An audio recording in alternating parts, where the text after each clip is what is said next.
Hello student, welcome back to my channel Samrat Academy. Student, मेरा नाम है आकाश। मेरे प्यारे बच्चे, जितने बच्चे 16 फरवरी को हिंदी का पेपर देने वाले उनके लिए वीडियो बहुत ज्यादा इंपॉर्टेंट है। और 16 फरवरी को 100% एग्जाम में आएगा, जो मैं आप लोगों को बताने वाला। आज वीडियो सबसे ज्यादा इंपॉर्टेंट आप लोगों के, क्योंकि देखिए सभी महत्वपूर्ण प्रश्न हमने जितना ऑब्जेक्टिव क्वेश्चन है इसमें आप लोगों को बताने वाला हूँ। ठीक है, कम से कम अगर मैं आप लोगों को बताऊं तो कम से कम 80 से लेकर 90 क्वेश्चन तक मैं आप लोगों को बहुविकल्पीय प्रश्न बताऊंगा इस वीडियो में। इसके बाद देखो, हमने इस वीडियो में और बताया है 2022 के एक पेपर का मैंने संपूर्ण हल कराया है, ताकि 2022 का जब पेपर एक पूरा संपूर्ण हल कर लोगे तो आपको समझ में आ जाएगा कि हिंदी का पैटर्न क्या है। और अगले साल 2022 में किस प्रकार का प्रश्न आया था, उसके गद्यांश पद्यांश, संस्कृत के गद्यांश पद्यांश कैसे आते हैं, प्रश्न उत्तर कैसे पूछा था उसमें, ठीक है, हल करने के लिए निबंध कौन सा आया था, सब कुछ संपूर्ण ज्ञान हो जाएगा आप लोगों को। जैसे 2000, इसलिए हमने 2022 का पेपर सोल्यूशन कराया पूरा संपूर्ण। और इसी वीडियो में आप लोगों को निबंध बताने वाला हूँ, इसलिए निबंध क्योंकि हिंदी का सबसे महत्वपूर्ण टॉपिक यही है, जो कि इस बार 9 नंबर के लिए आप लोगों का निबंध पूछा जाएगा। तो इस वीडियो में देख लीजिए, 80 से 90 क्वेश्चन जैसे ही बहुविकल्पी आप करोगे ना, तो पूरे बहुविकल्पीय प्रश्न तो इसमें कवर हो जाने वाले हैं। ठीक है, 2022 का संपूर्ण पेपर में कराने वाला, पूरा बिल्कुल हल कराऊंगा, बताने वाला नहीं हूँ, पूरा हल कराऊंगा सोल्यूशन के साथ। इसके बाद मैं महत्वपूर्ण निबंध आप लोगों का वो भी हल बताऊंगा। ठीक है, तो आज की वीडियो बहुत ज्यादा इंपॉर्टेंट है। हमने एक बार टारगेट रखा है, इसमें हर एक सब्जेक्ट में टारगेट हमने रखा है कि इस बार सभी सब्जेक्ट में हम लोग 100 में से 95 मार्क्स लाना है। और जो बच्चे थोड़ा ध्यान नहीं देंगे तो कम से कम 90 तो लेकर ही आएंगे, इतना याद रखिएगा आप लोग, हर एक सब्जेक्ट में। ठीक है, फिलहाल पहला पेपर हिंदी का, इसलिए मैं हिंदी में ज्यादातर ध्यान दे रहा हूँ। पूरे सब्जेक्ट पे आप लोगों को बताया जाएगा। ठीक है, मैथ हो, साइंस हो, सोशल साइंस हो, कला हो, ठीक है, सब में। तो चलिए आज की वीडियो स्टार्ट करते हैं। सबसे पहले बहुविकल्पीय प्रश्न देखते हैं, और मुझसे पहले आप लोगों को भी आंसर बताना होगा। और पहला प्रश्न मैं पढ़ता हूँ आप लोगों के सामने, मुझसे पहले ही आना चाहिए हर एक बच्चे का। मेरी तिब्बत यात्रा कृति है। ठीक है, ये कृति का नाम है मेरी तिब्बत यात्रा। तो वो कृति किसकी है बताना आप लोगों को। राहुल संकृत्यान की है कि जयशंकर प्रसाद जी की, कि जैनेन्द्र की है, कि अज्ञेय की है, बताइए। मेरी तिब्बत यात्रा जो कृति है वो किसकी है। तो मेरे प्यारे बच्चों, जल्दी से कमेंट, मुझसे पहले ही कमेंट करके आप लोग बताओ। ठीक है, फिर मैं आप लोगों को बताऊंगा।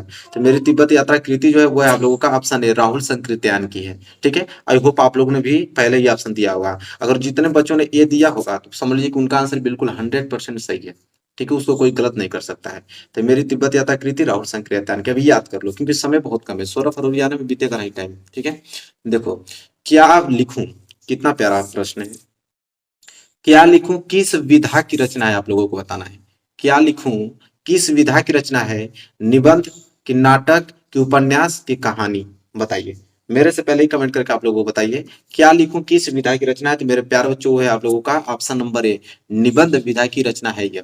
ठीक है, इतने सारे मोस्ट इंपोर्टेंट क्वेश्चन बता रहा हूँ ना, कि एक क्वेश्चन बाहर नहीं जाएगा, इतना गारंटी मैं देता हूँ। ठीक है, आप लोग, मैं तो बोल ही सकता हूँ ना, जब 16 फरवरी आएगा तो आप लोग खुद ही जाके एग्जाम में देकर आओगे तो खुद आपको मालूम चल जाएगा कि हाँ, जितना हमने पढ़ाया था उतना फंसा है कि नहीं। ठीक है, चलो, फिलहाल आप लोग को भरोसा करना है, भरोसा आप लोग कीजिए। तीसरा प्रश्न देखो क्या है, कि गुनाहों के देवता, देखो, गुनाहों के देवता उपन्यास के जो लेखक हैं कौन है। गुनाहों के देवता उपन्यास के लेखक कौन है। धर्मवीर भारती जी हैं, कि जयशंकर प्रसाद जी हैं, कि अज्ञेय हैं, कि इलाचंद्र जोशी हैं, बताइए। गुनाहों के देवता उपन्यास के लेखक कौन है मेरे प्यारे बच्चों। ये तो प्रश्न बहुत बार करा चुका हूं ना। तो गुनाहों के देवता जो है उपन्यास के लेखक धर्मवीर भारती जी हैं। ऑप्शन ए जो है इस प्रश्न का राइट आंसर हो जाएगा। ठीक है, चलिए, जिनको नहीं, अगर गलत आंसर जो लोग बता रहे हैं उनसे एक ही रिक्वेस्ट है कि आप, समय नहीं है, आप बिल्कुल इन प्रश्नों को याद कर लो। ठीक है, अगर अच्छा नंबर लाना चाहते हो तो। चलो, चौथा प्रश्न देखो क्या है।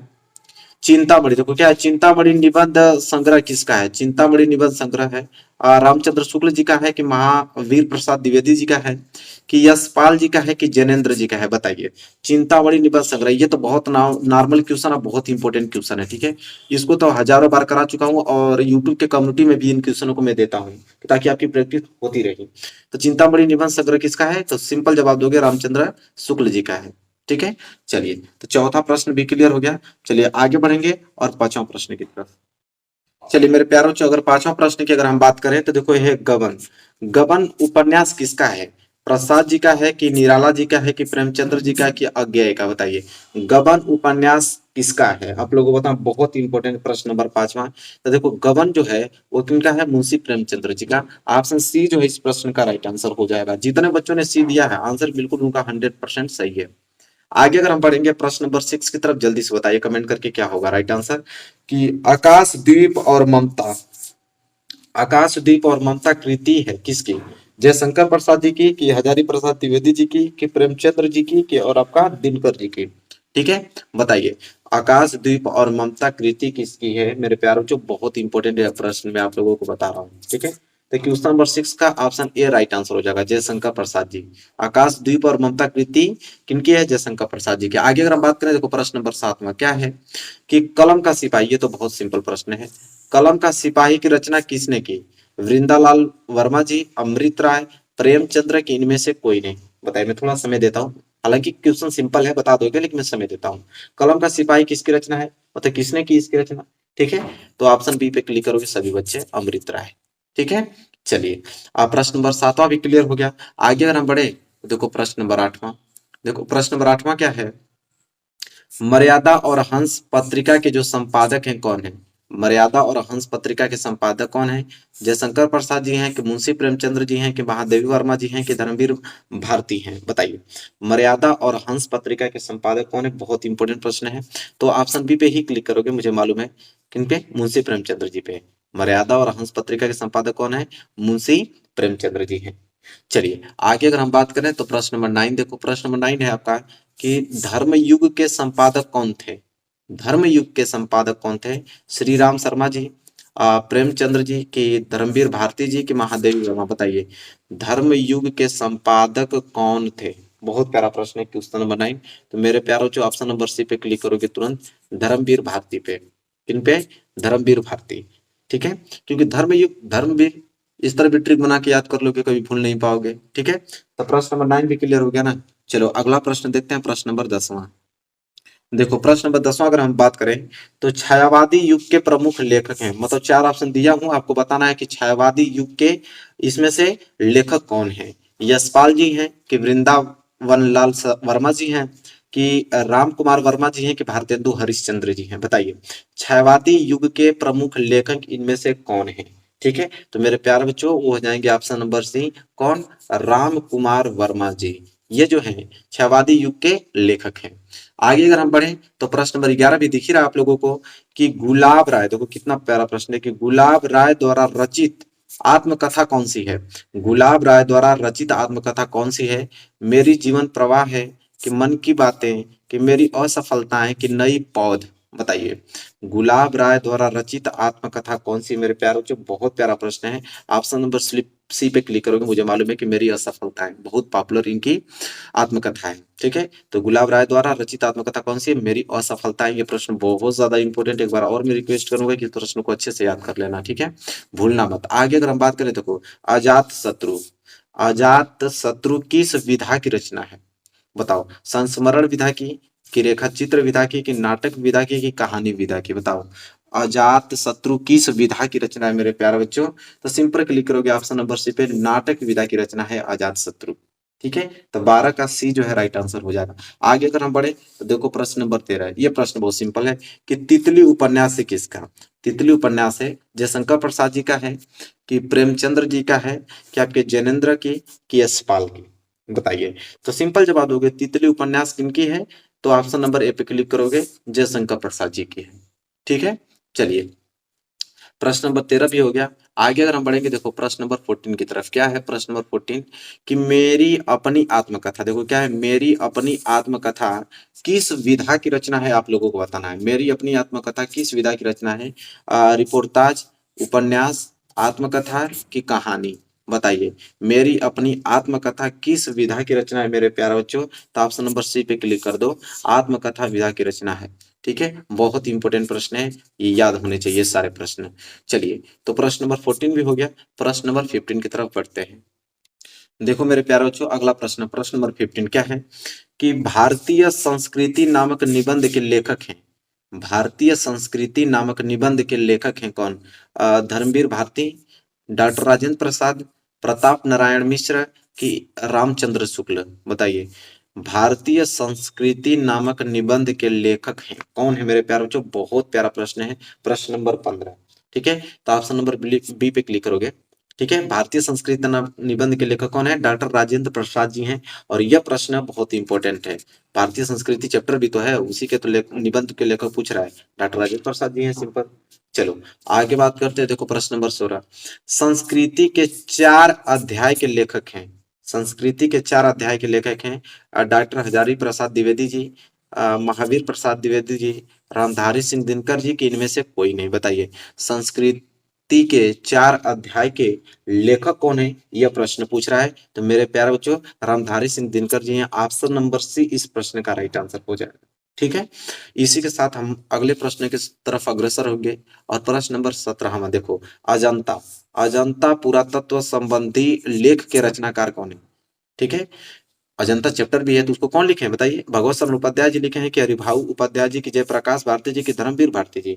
जल्दी से आप लोग बताइए। अजंता चैप्टर तो आप लोग पढ़े ही होंगे। तो अजंता पुरातत्व संबंधी लेख के रचनाकार हैं तो वो है आपके भगवत शरण उपाध्याय जी हैं। ऑप्शन ए जो इस प्रश्न का राइट आंसर हो जाएगा। ठीक है। आगे अगर हम बात करें तो प्रश्न नंबर 18 देख लो, कितना प्यारा प्रश्न है। और ये तो एग्जाम में तबाही मचा देता है। प्रश्न हमेशा आता है कि ठूठा आम किसकी रचना है? बता दो। ठूठा आम किसकी रचना है? भगवत शरण उपाध्याय जी की है, कि रामधारी सिंह दिनकर जी की, हजारी प्रसाद द्विवेदी जी की, कि महावीर प्रसाद द्विवेदी जी की है? बताओ।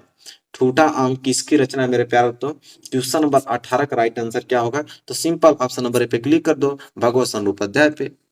ठूठा आम किसकी रचना है? भगवत शरण उपाध्याय जी के। क्वेश्चन नंबर 18 का ए जो है राइट आंसर हो जाएगा। आगे अगर हम बात करें मेरे प्यारे बच्चों, प्रश्न नंबर 19 की तरफ देख लो उसको।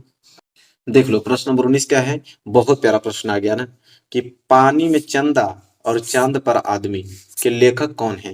पानी में चंदा और चांद पर आदमी के लेखक कौन है? जयप्रकाश भारती जी, धर्मवीर भारती जी, आचार्य रामचंद्र शुक्ल जी, के प्रताप नारायण मिश्र जी? बताइए। क्वेश्चन नंबर 19 का राइट आंसर क्या होगा?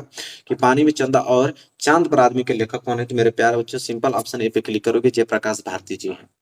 कौन है? जयप्रकाश भारती जी। मुझसे पहले ही टाइप करके बता दो। ठीक है। बताओ अगला प्रश्न, बर्फ की गुड़िया। जैसे प्रश्न पढ़ रहा हूं ना तो टाइप करके आप बता दो। बर्फ की गुड़िया के रचनाकार कौन है? पद्म लाल पूनालाल बख्शी जी हैं, कि जयप्रकाश भारती जी हैं, कि रामधारी सिंह दिनकर जी हैं, कि आचार्य रामचंद्र शुक्ल जी हैं? बताइए। बर्फ की गुड़िया के जो रचनाकार हैं मेरे प्यारे बच्चों, कौन है? बताइए। तो ऑप्शन नंबर बी पे क्लिक कर दो, जयप्रकाश भारती जी हैं। बर्फ की गुड़िया के रचनाकार जयप्रकाश भारती जी। चलिए आगे बढ़ते हैं। क्वेश्चन नंबर 21 देखो। क्वेश्चन नंबर 21 क्या है? कि नीड का निर्माण, देखो क्या है, नीड का निर्माण किसकी रचना है? हरिवंश राय बच्चन जी की है, कि डॉक्टर राजेंद्र प्रसाद जी की है, कि पांडे बेचन शर्मा उग्र की है, कि इनमें से कोई नहीं? बताइए। नीड का निर्माण किसकी रचना है? आप लोगों को बताना है। 21 का राइट आंसर क्या होगा? ऑप्शन नंबर ए पे क्लिक कर दो, हरिवंश राय बच्चन जी। नीड का निर्माण किसकी रचना है? हरिवंश राय बच्चन जी की है। तो जितने बच्चों ने ए दिया है आंसर बिल्कुल उनका क्या है? सही है। आगे अगर हम बात करें तो क्वेश्चन नंबर 22 देख लो। झूठा सच, झूठा सच किस विधा की रचना है? बताना है आप लोगों को। झूठा सच किस विधा की रचना है मेरे प्यारे बच्चों? बताओ। नाटक, उपन्यास, कहानी, कि निबंध? झूठा सच किस विधा की रचना है? सोच समझ के जवाब दीजिएगा। प्रश्न बहुत प्यारा है। तो सिंपल उपन्यास विधा की रचना है। झूठा सच किस विधा की रचना है? उपन्यास। जितने बच्चों ने बी दिया है आंसर बिल्कुल उनका सही है। ठीक है। चलिए आगे देख लो। 23 क्या है? 23 कि भूले बिसरे चित्र के रचनाकार हैं। भूले बिसरे चित्र के रचनाकार कौन है? भगवती चरण वर्मा जी हैं, कि यशपाल हैं, कि प्रेमचंद्र हैं, कि जयशंकर प्रसाद जी हैं? बताइए। भूले बिसरे चित्र के रचनाकार कौन है? 23 का राइट आंसर क्या होगा मेरे प्यारे बच्चों? ऑप्शन नंबर ए पे क्लिक कर दो, भगवती चरण वर्मा जी हैं भूले बिसरे चित्र के रचनाकार। ठीक है। तो ये आपका 23 था ना। आगे हम बढ़ेंगे और इसको मैं हटाता हूँ, 24 लाता हूँ। देखो 24 क्या है? कि ठलुआ क्लब निबंध के रचनाकार हैं। ठलुआ क्लब निबंध के रचनाकार कौन है? यह प्रश्न बहुत ज्यादा इंपॉर्टेंट है मेरे प्यारे बच्चों। अगर मालूम है तो जल्दी से कमेंट करके बताओ। गुलाब राय हैं, कि आचार्य रामचंद्र शुक्ल जी, कि सरदार पूर्ण सिंह हैं, कि इनमें से कोई नहीं? तो ठलुआ क्लब निबंध के रचनाकार कौन है? तो सिंपल जवाब दोगे, ऑप्शन नंबर ए पे क्लिक कर दोगे, गुलाब राय है। ठीक है। चलिए आगे अगर हम बात करें तो प्रश्न नंबर 25 देख लो। एकांकी सम्राट, देखो बहुत प्यारा प्रश्न है। एकांकी सम्राट कहा जाता है किसको? राम कुमार वर्मा जी को, कि सेठ गोविंद दास को, कि हरिकृष्ण प्रेमी को, कि मोहन राकेश को? बताओ। एकांकी सम्राट कहा जाता है किसको? 25 का राइट आंसर क्या होगा मेरे प्यारे बच्चों? जल्दी से कमेंट करके बताओ। सिंपल जवाब ऑप्शन नंबर ए पे क्लिक करो, राम कुमार वर्मा जी। ये एकांकी सम्राट कहा जाता है। ठीक है। एकांकी सम्राट किन्हें कहा जाता है? तो रामकुमार वर्मा जी को, इतना याद रखना है। चलो आगे बात करेंगे। 26 क्या है? उसने कहा था। देखो क्या है प्रश्न, उसने कहा था किस विधा की रचना है? बताओ। उपन्यास तो बताना ही तो पड़ेगा, यात्रावृत्त, कहानी, आलोचना?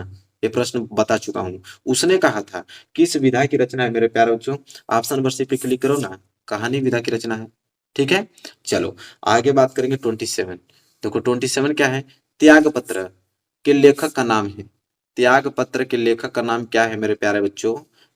जैनेन्द्र कुमार हैं कि मुंशी प्रेमचंद्र जी हैं कि जयशंकर प्रसाद जी हैं कि अमृतलाल सागर जी हैं? बताइए, त्याग पत्र के लेखक का नाम क्या है? 27 का राइट आंसर क्या होगा मेरे प्यारे बच्चों? ऑप्शन नंबर ए पे क्लिक कर दो, जैनेन्द्र कुमार हैं। ठीक है, आगे अगर हम बात करेंगे तो 28। 28 क्या है, आधुनिक युग का मीरा है। आधुनिक युग का मीरा है महादेवी वर्मा, सुभद्रा कुमारी चौहान, सुमित्रा कुमारी सिन्हा, किनमें से कोई नहीं। आधुनिक युग की मीरा किन्हें कहा जाता है मेरे प्यारे बच्चों? तो जवाब दे दो ऑप्शन नंबर ए पे, महादेवी वर्मा को कहा जाता है। तो ये तो हिंदी के प्रश्न थे, 28 टोटल हमने हिंदी के प्रश्न कराया ना। अब मैं टोटल 30 प्रश्न व्याकरण के कराऊंगा, तब न जाके आप लोगों को संपूर्ण तैयारी हो पाएगी, अच्छे नंबर ला पाओगे। कि 5 और 10 क्वेश्चन से मैं आपको टॉपर बना दूंगा, कभी नहीं। जो आप लोगों को 5 और 10 क्वेश्चन बता रहा है और कह रहा है कि टॉपर बन जाओगे, तो वो आपकी भूल है, समझ लीजिए। टॉपर बनने का मतलब संपूर्ण तैयारी होनी चाहिए। चलिए तो फटाफट लेट नहीं करेंगे, अब हम लोग व्याकरण के 30 महत्वपूर्ण प्रश्न देखते हैं, उसका भी आंसर मुझसे पहले ही आप लोगों को बताना है। कह रहा है कि हरि मुख मनहु मयंक पंक्ति में कौन सा अलंकार है? ठीक है, हरि मुख मनहु मयंक पंक्ति में कौन सा अलंकार है? उत्प्रेक्षा अलंकार है कि रूपक अलंकार है कि उपमा अलंकार है कि अनुप्रास अलंकार है? बहुत प्यारा प्रश्न है, बहुत ज्यादा इंपॉर्टेंट प्रश्न है। तो ये आप लोगों को पंक्ति जो है वो आपको याद होना चाहिए, हरि मुख मनहु मयंक। ठीक है, तो कौन सा अलंकार है? तो मेरे प्यारों से ये उत्प्रेक्षा अलंकार का उदाहरण है, और यह उदाहरण आपको याद होना ही चाहिए। ठीक है, आगे अगर हम बात करें तो आगे हम बढ़ेंगे क्वेश्चन नंबर दूसरे की तरफ, और क्वेश्चन नंबर दूसरा यह है कि सोरठा के दूसरे और चौथे चरण में कितनी मात्राएं होती हैं? सोरठा के दूसरे और चौथे चरण में कितनी मात्राएं होती हैं? 16-16, 13-13, 24-24 की 11-11? बहुत प्यारा प्रश्न है, जल्दी से आप कमेंट करके बताइए अगर आपको मालूम होगा तो। ठीक है, तो देखिए मेरे प्यारों, जो दूसरे चरण में और एक आपके चौथे चरण में जो मात्राएं होती हैं वो 13-13 मात्राएं होती हैं सोरठा में। ठीक है, तो ये सभी टॉपिक आप लोगों को याद होना चाहिए। आगे अगर हम बात करें और अगला प्रश्न देखें तो देखो प्रश्न नंबर तीसरा क्या है कि चरण कमल बंदो हरिराई में कौन सा अलंकार है? ठीक है, देखिए ये भी बहुत ज्यादा इंपॉर्टेंट, आप स्टार बना लो इस पर और इन प्रश्नों को अच्छे तरीके से याद कर लेना। अनुप्रास अलंकार है कि रूपक अलंकार है कि श्लेष अलंकार है कि आपका उत्प्रेक्षा अलंकार है? चरण कमल बंदो हरिराई में कौन सा अलंकार है? और एक क्वेश्चन बहुत ज्यादा इंपॉर्टेंट है, अगर मालूम है तो आप मुझसे ही पहले आंसर आप बता दीजिए, और मैं इसका राइट आंसर आपको बताता हूँ कि कौन सा अलंकार है मेरे प्यारे बच्चों। रूपक अलंकार का उदाहरण यह चरण कमल बंदो हरिराई आपको याद होना चाहिए। आगे अगर हम बढ़ेंगे तो देखो क्वेश्चन नंबर 4 क्या है कि हास्य रस का स्थायी भाव क्या होता है? हास्य रस का स्थायी भाव बताओ, हास होता है कि शोक होता है कि भय होता है कि रुद्र होता है? देखो ये क्वेश्चन बहुत ज्यादा इंपॉर्टेंट है और बहुत ज्यादा सिंपल भी है। ठीक है, बस थोड़ा सा दिमाग लगाओगे तो इसका आंसर आप दे पाओगे। हास्य रस का स्थायी भाव पूछ रहा है ना, तो देखो हास्य रस का सिंपल हास ही होगा। ठीक है, तो हास्य का क्या होता है? हास होता है स्थायी भाव। तो यह जब भी एग्जाम में प्रश्न आएगा तो आप मिस्टेक ना कीजिएगा और यहाँ से एक नंबर आप सुरक्षित ले लीजिएगा। ठीक है, आगे बढ़ेंगे और अगला प्रश्न देखते हैं, प्रश्न नंबर 5वां। देखिए मेरे प्यारे बच्चों, अगर 5वां प्रश्न की अगर हम बात करें तो कह रहा है कि पीपर पात सरिस मंडोला में कौन सा अलंकार है? देखो ये भी पंक्ति बहुत ज्यादा पॉपुलर पंक्ति है, बहुत ज्यादा इंपॉर्टेंट है। बताना है कि पीपर पात सरिस मंडोला में कौन सा अलंकार है? उपमा अलंकार है कि रूपक अलंकार है कि उत्प्रेक्षा अलंकार है कि आपका श्लेष अलंकार है? बताइए राइट आंसर क्या होगा मेरे प्यारे बच्चों। बहुत ज्यादा इंपॉर्टेंट ये प्रश्न है। पीपर पात सरिस मंडोला में कौन सा अलंकार है मेरे प्यारे बच्चों? ऑप्शन नंबर ए उपमा अलंकार। अगर जितने बच्चों ने ये दिया होगा तो समझ लीजिए कि उनका आंसर बिल्कुल क्या है, सही है। ठीक है, चलिए तो ये भी प्रश्न क्लियर हो गया। आगे अगर हम बात करें तो अगला प्रश्न देख के उत्तर बताओ कि कह रहा है कि करुण रस का स्थायी भाव क्या होता है? अभी हमने हास्य रस का स्थायी भाव हास देखा था, अब करुण रस आ गया। करुण रस का स्थायी भाव क्या होता है? शोक, रति, क्रोध कि भयानक? मेरे प्यारे बच्चों कमेंट करके बताओ क्या होगा राइट आंसर। करुण रस का स्थायी भाव क्या होता है? ठीक है, तो करुण रस का स्थायी भाव शोक होता है, शोक। ठीक है, दुख होता है। ठीक है, तो जितने बच्चों ने अगर ऑप्शन ए दी पे क्लिक किए होंगे तो उनका आंसर बिल्कुल 100% सही है। ठीक है, अपना स्कोरिंग वो अपना काउंट करते रहिएगा और लास्ट में हमको स्कोर आप जरूर शेयर कीजिएगा कितना आपने सही कर लिया है। ठीक है, तो क्वेश्चन नंबर 6 भी यहाँ पे क्लियर हो गया ना। आगे अगर हम बात कर लेते हैं तो प्रश्न नंबर 7 की तरफ, और प्रश्न नंबर 7 देखिए क्या है कि रोला में कितने चरण होते हैं। ठीक है, रोला सोरठा तो आप लोग जानते ही हैं। अब यहाँ पे प्रश्न ये आ गया है कि रोला पूछ रहा है, रोला में कितने चरण होता है आपको बताना है। ठीक है, 2 कि 4 होता है कि आपका 6 होता है कि 8 होता है। ठीक है मेरे प्यारे बच्चों, मैं समय देता हूँ, अगर आपको मालूम है आंसर मुझसे पहले ही आप आंसर कमेंट में बता दो। ठीक है, देखो इसका राइट आंसर होगा मेरे प्यारे बच्चों ऑप्शन नंबर बी। कितने चरण होते हैं, तो टोटल 4 चरण होते हैं। तो जितने बच्चों ने ऑप्शन बी पे क्लिक किया होगा उनका आंसर बिल्कुल क्या है, सही है। आगे अगर हम बात करें, अगला प्रश्न बहुत काफी पॉपुलर प्रश्न है, बहुत इंपॉर्टेंट भी प्रश्न है। कह रहा है कि हे खग मृग है मधुकर श्रेणी तुम देखी सीता मृग नैनी। अब पूछ रहा है कि इसमें कौन सा रस है, ये पूछ रहा है। देखो ये पंक्ति बहुत ज्यादा इंपॉर्टेंट है, उदाहरण जो है बहुत ज्यादा पॉपुलर उदाहरण है कि है खग मृग है मधुकर श्रेणी तुम देखी सीता मृग नैनी, और इसमें रस पूछ रहा है ना, बताओ हाथ से रस होगा कि करुण रस का उदाहरण है कि वीर रस का है कि इनमें से कोई नहीं। ठीक है, 4 ऑप्शन दिया हुआ है, सोच समझ के जवाब दीजिएगा। अच्छा प्रश्न है, तो इसका हो जाएगा ऑप्शन नंबर बी। किसका उदाहरण है, करुण रस का। इसमें कौन सा रस है, तो करुण रस का। ठीक है मेरे प्यारे बच्चों, आगे अगर हम बात करते हैं तो देख लो प्रश्न नंबर 9, और प्रश्न नंबर 9 मेरे प्यारे बच्चों यह है कि सोरठा के प्रथम एवं तृतीय चरण में कितनी मात्राएं होती हैं। ठीक है, सोरठा के प्रथम चरण में और एक आपका तृतीय चरण में कितनी मात्राएं होती हैं, 11-11 कि 13-13 कि 16-16 कि 24-24, बताइए क्या होगा राइट आंसर मेरे प्यारे बच्चों। बहुत इंपॉर्टेंट प्रश्न है, क्वेश्चन नंबर 9। ठीक है, इसका राइट आंसर हो जाएगा ऑप्शन नंबर ए, क्योंकि सोरठा के प्रथम चरण में और तृतीय चरण में 11-11 मात्राएं होती हैं। ठीक है, तो जितने बच्चों ने ए पे क्लिक किया उनका बिल्कुल आंसर क्या है, सही है। आगे अगर हम बढ़ेंगे, अगला प्रश्न अगर मैं आपसे पूछूं तो प्रश्न नंबर 10वां की तरफ देखिए। देखिए प्रश्न नंबर 10वां, ठीक है, प्रश्न नंबर 10वां ये है कि उपमा के कितने अंग होते हैं। ठीक है, उपमा के कितने अंग होते हैं, बताओ 4 होते हैं कि 5 होते हैं कि 6 होते हैं कि 7 होते हैं। यह प्रश्न बहुत काफी इंपॉर्टेंट है, उपमा के कितने अंग होते हैं यह बताना है। तो मेरे प्यारो जो ऑप्शन नंबर ए पे क्लिक करना है, कितने 4 होते हैं। ठीक है, कितने होते हैं, 4 होते हैं। चलिए आगे अगर हम बात कर लेते हैं, और अगला प्रश्न नंबर 11 देखो क्या है कि रोला में, देखो ये प्रश्न काफी इंपॉर्टेंट है, बहुत लोग इसका उत्तर दे नहीं पाएंगे, लेकिन आप लोग इसको अच्छे तरीके से रिवाइज कर लेना कि रोला में कितनी मात्राओं पर यति होती है। ठीक है, रोला में कितनी मात्राओं पर यति होती है, 11 और 13 कि 13 और 11 कि 12 और 10 की इनमें से कोई नहीं। ठीक है, बताइए प्रश्न नंबर 11 का राइट आंसर क्या होगा कि रोला में कितनी मात्राओं पर यति होती है। मेरे प्यारे बच्चों, एक तो 11 पे होती है, इसके बाद दूसरा का 13 पे होती है। तो ऑप्शन ए जो है इस प्रश्न का राइट आंसर हो जाएगा। तो जितने बच्चों ने ए दिया है आंसर बिल्कुल उनका सही है। आगे अगर हम बात करें, अगला प्रश्न है, देखो प्रश्न नंबर 12 क्या है, कह रहा है कि रस के कितने अंग होते हैं। ठीक है, अब यहाँ पे रस, अभी उपमा के कितने अंग होते हैं, 4। अब यहाँ पे रस का पूछ रहा है। ठीक है, तो देखो रस के कितने अंग होते हैं, 4 होते हैं कि 5 होते हैं कि 6 होते हैं कि 7 होते हैं, बताना है आप लोगों को, कमेंट करके बताइए कि रस के कितने अंग होते हैं। तो मेरे प्यारों इसका भी 4 ही होता है। ठीक है, तो जब इस प्रकार के प्रश्न आ जाए तो मैक्सिमम आप लोगों का जो आंसर होता है, ठीक है, वो होता है आप लोगों का 4 ही। ठीक है, तो 4 ही पे आप लोगों को क्लिक करना अगर आप भूल जाते हो तो। ठीक है, चलिए आगे अगर हम बात करें प्रश्न नंबर 13, देखो प्रश्न नंबर 13 यह है कि प्रति प्रति सुनी उकस सही अकुसाही देखी दशा हरिगन मुसुकाही में कौन सा रस है। देखो ये पंक्ति बहुत पॉपुलर पंक्ति है, ये आप लोगों को याद होना चाहिए। और इस पंक्ति में पूछ रहा है, एक बार मैं और पढ़ लेता हूँ कि प्रति प्रति सुनी उकसही अकुसाही देखी दशा हरिगन मुसुकाई। अब बताना है कि रस कौन सा है, इसमें करुण रस है कि हास्य रस है कि वीर रस है कि शांत रस है। ठीक है, क्या होगा राइट आंसर मेरे प्यारे बच्चों, तो इसका हो जाएगा ऑप्शन नंबर बी। कौन सा रस है, हास्य रस है। तो जितने बच्चों ने बी दिया आंसर बिल्कुल उनका सही है मेरे प्यारे बच्चों। आगे अगर हम बढ़े, अगला प्रश्न में अगर मैं आपसे पूछूं तो प्रश्न नंबर 14 देखो क्या है कि रोला के प्रत्येक चरण में कितनी मात्राएं होती हैं। रोला के प्रत्येक चरण में कितनी मात्राएं होती हैं, 16, 20 कि 24 कि 28, बताइए प्यारा प्रश्न है। तो रोला के प्रत्येक चरण में कितनी मात्राएं होती है मेरे प्यारे बच्चों, 24 होती है। कितनी होती है, 24 होती है। तो जितने बच्चों ने सी पे क्लिक किया है आंसर बिल्कुल उनका 100% सही है।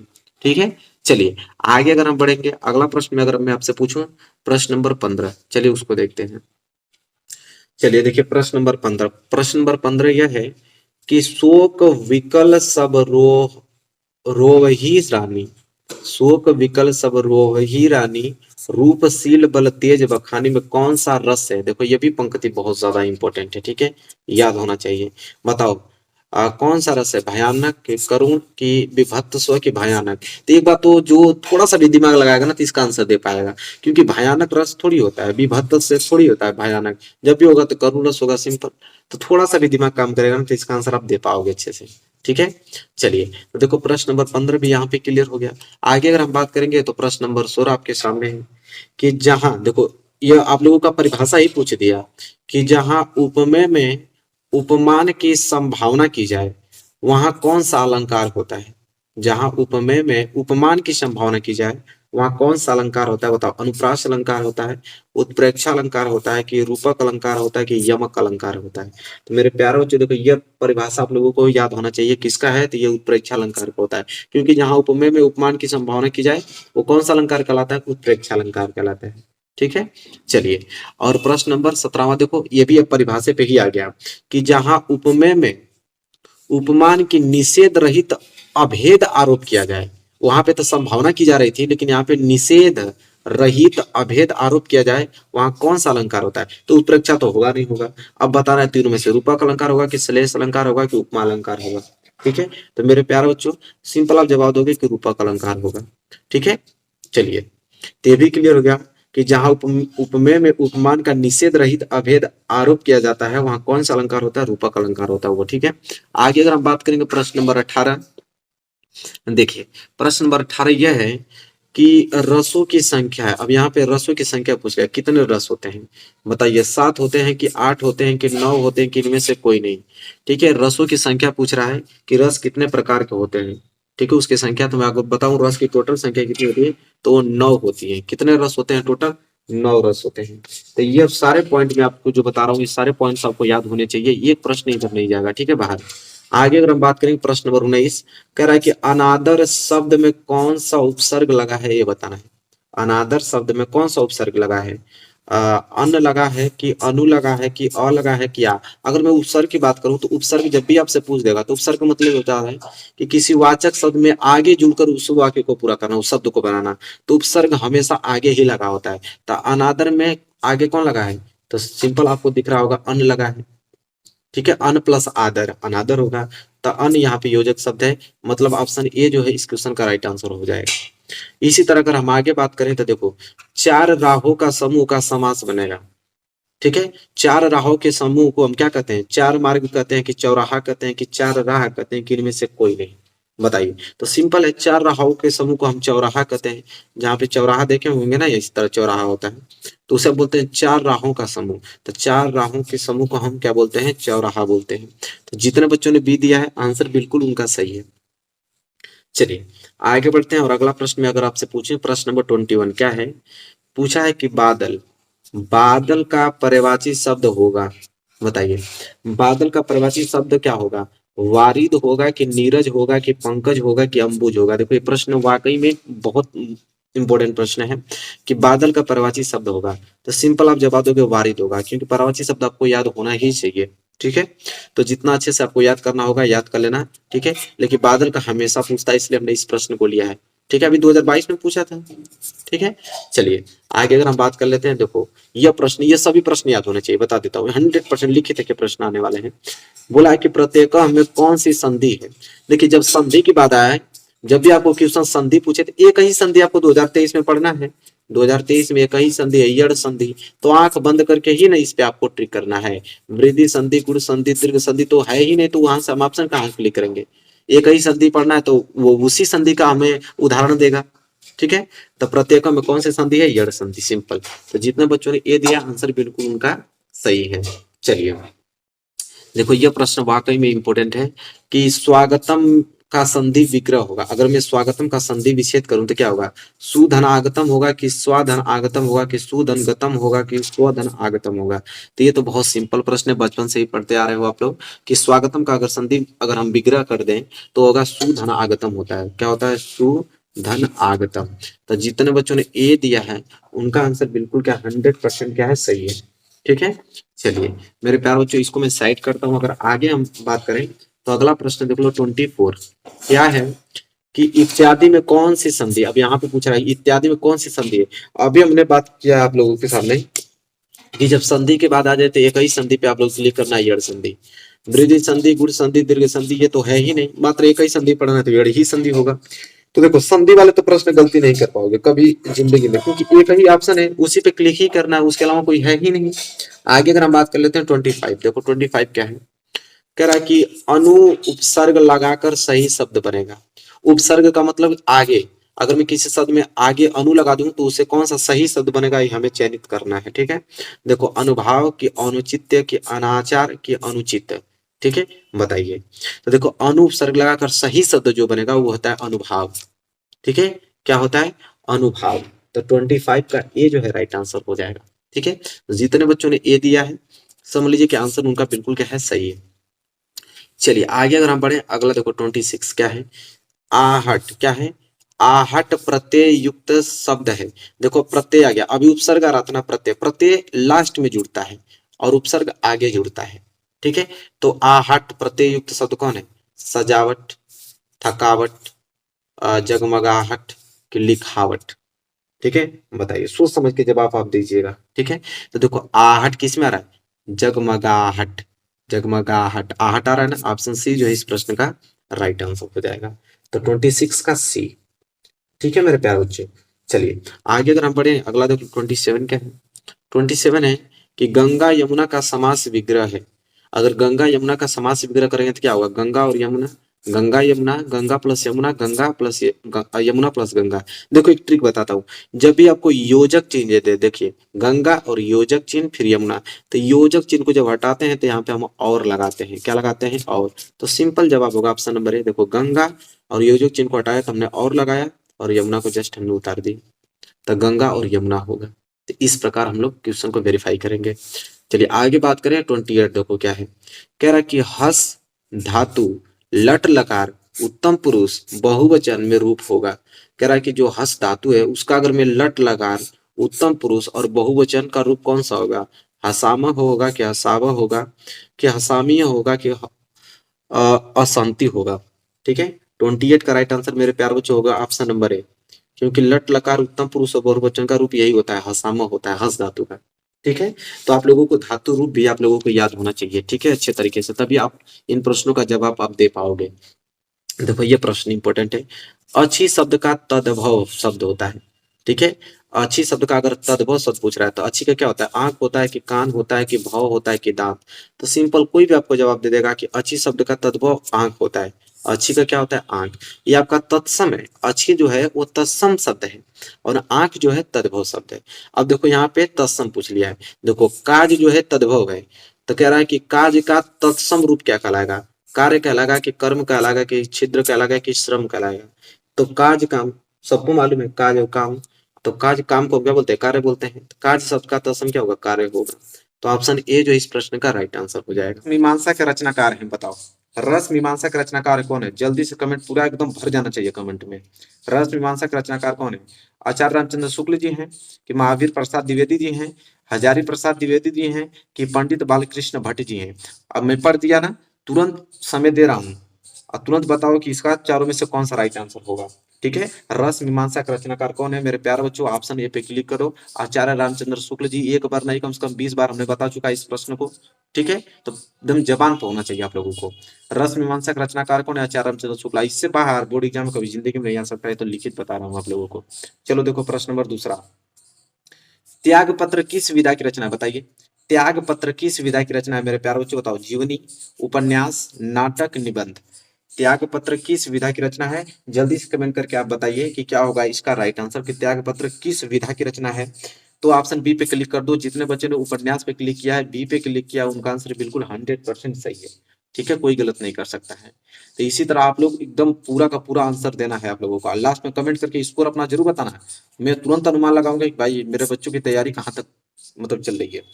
तो दूसरा प्रश्न भी हो गया ना, तीसरा प्रश्न देखो, बताओ ध्रुव स्वामिनी, ध्रुव स्वामिनी नाटक के लेखक हैं कौन है, ध्रुव स्वामिनी नाटक के लेखक कौन है, हरि कृष्ण प्रेमी जी हैं कि जयशंकर प्रसाद जी हैं कि विष्णु प्रभाकर जी हैं कि मोहन राकेश हैं, बताइए। ध्रुव स्वामिनी नाटक के जो लेखक हैं इन चारों ऑप्शन में से कौन है मेरे प्यारे बच्चों, कमेंट करके आपको बताना है। तो देखो ध्रुव स्वामिनी नाटक के जो लेखक है ना, वो आपके ऑप्शन बी पे क्लिक कर दो और आंसर मालूम चल जाएगा, कौन, जयशंकर प्रसाद जी हैं। ध्रुव स्वामी के। ठीक है, चलिए तो तीसरा प्रश्न भी हो गया। तो अपना काउंट करते रहना, जितने बच्चों ने बी दिया ना आंसर सही है। आगे अगर हम बात करें ईमानदारी से काउंट करके बताना, बेईमानी से नहीं कि लास्ट में हम कह दें सर हमने तो इतना कर दिया है, नहीं, जितना हो ईमानदारी से। ठीक है, क्योंकि यहाँ बेईमानी करोगे रिजल्ट में तो बेईमानी नहीं ना करोगे, रिजल्ट खुद बता देगा आप लोगों का। चलो देखो, शुक्ल युग की काल अवधि मानी जाती है, शुक्ल युग की जो काल अवधि मानी जाती है कितनी मानी जाती है बताओ? 1850 ईस्वी से 1900 तक मानी जाती है कि 1900 से लेकर 1920 तक मानी जाती है कि 1919 से लेकर 1929 तक मानी जाती है कि 1929 से लेकर 1947 तक मानी जाती है? प्रश्न नंबर चौथा का राइट आंसर क्या होगा? तो ये तो पूरा एकदम रट्टा मार लो भाई, तो 1919 से 1929 तक। ठीक है, तो जितने बच्चों ने सी दिया है आंसर बिल्कुल का 100% सही है, कोई गलत नहीं कर सकता है। ठीक है, इस बात की गारंटी है। ठीक है, चलिए प्रश्न नंबर चौथा भी यहाँ पे क्लियर हो गया, आगे बढ़ेंगे, रुकने वाले नहीं है। ठीक है, प्रश्न नंबर पांचवा देखो क्या है। अर्धनारीश्वर के लेखक हैं बताओ, अर्धनारीश्वर के लेखक कौन हैं? विष्णु प्रभाकर जी हैं कि प्रेमचंद्र जी हैं कि जयशंकर प्रसाद जी हैं कि चतुर्सेन शास्त्री जी हैं? बताओ, अर्धनारीश्वर के लेखक कौन है मेरे प्यारे बच्चों? विष्णु प्रभाकर, प्रेमचंद्र, जयशंकर प्रसाद, चतुर्सेन शास्त्री जी। बताइए, तो पांचवें का ए पे क्लिक कर दो ना। अर्धनारीश्वर के लेखक कौन है? विष्णु प्रभाकर जी हैं। हमारे बच्चे, जितने बच्चों ने ए पे क्लिक कर दिया उनका आंसर बिल्कुल 100% सही है, अपना काउंट कर ले। ठीक है, चलिए निरंतर आगे बढ़ते रहेंगे। क्वेश्चन नंबर 6 देखिए, मित्रता। देखो, मित्रता निबंध के रचनाकार कौन है? मित्रता निबंध के रचनाकार कौन है? ऑप्शन ए जो है आचार्य रामचंद्र शुक्ल जी हैं कि बी विद्यानिवास मिश्र जी हैं कि सी कुबेरनाथ राय जी हैं कि ऑप्शन डी गुलाब राय हैं? बताइए, मित्रता निबंध के रचनाकार कौन है मेरे प्यारे बच्चों? क्वेश्चन नंबर 6 का ऑप्शन नंबर ए पे क्लिक करो ना, आचार्य रामचंद्र शुक्ल जी हैं। ठीक है, तो जितने बच्चों ने ए दिया आंसर बिल्कुल उनका सही है। और इसी के साथ हम प्रश्न नंबर 7वां की तरफ बढ़ते हैं। प्रश्न नंबर 7वां है कि शुक्लोत्तर युग, शुक्लोत्तर युग की जो समय सीमा है कितनी मानी जाती है? 1938 से लेकर 1980, 1850 से 1900 तक, 1900 ईस्वी से 1920 तक, 1936 से 1947 तक? बताइए, प्रश्न नंबर 7वें का राइट आंसर क्या होगा? ठीक है, बहुत प्यारा प्रश्न है, जल्दी से कमेंट करके बताइए, शुक्लोत्तर युग की समय सीमा मानी जाती है कितनी मानी जाती है? तो जल्दी से बताइए क्या होगा राइट आंसर शुक्लतुर की समय सीमा? देखिए, हमने 1936 लेकर 1947 किया है, हालांकि ये गलत है। ऑप्शन ए जो है इस आंसर का करेक्ट आंसर होगा, 1938 से लेकर 1980 तक, उसको सही कर लीजिएगा, हमने इस प्रश्न को गलत बताया है। ठीक है, चलो आगे अगर हम बात करें प्रश्न नंबर 8वां, देखो क्या है कि कलम का सिपाही, क्या है प्रश्न है कि कलम का सिपाही के जो लेखक हैं कौन है? ये तो प्रश्न वाकई में पॉपुलर प्रश्न है और सिंपल भी है। कलम के सिपाही अमृत राय जी हैं कि गुलाब राय हैं कि मुंशी इंसा अल्लाह खां जी हैं कि वेदनाथ मिश्र जी हैं? बताइए, कलम के सिपाही के जो लेखक है मेरे प्यारे बच्चों कौन है? तो कलम के सिपाही के लेखक हैं, ऑप्शन नंबर ए पे क्लिक कर दो, अमृत राय जी हैं। कौन है? अमृत राय जी हैं। तो प्रश्न नंबर 8वां भी क्लियर हो गया। आगे अगर हम बात करें मेरे प्यारे बच्चों तो देखो प्रश्न नंबर 9 की तरफ, और प्रश्न नंबर 9 देखिए क्या है। प्रश्न नंबर 9 यह है कि भारतीय संस्कृति के रचनाकार कौन है?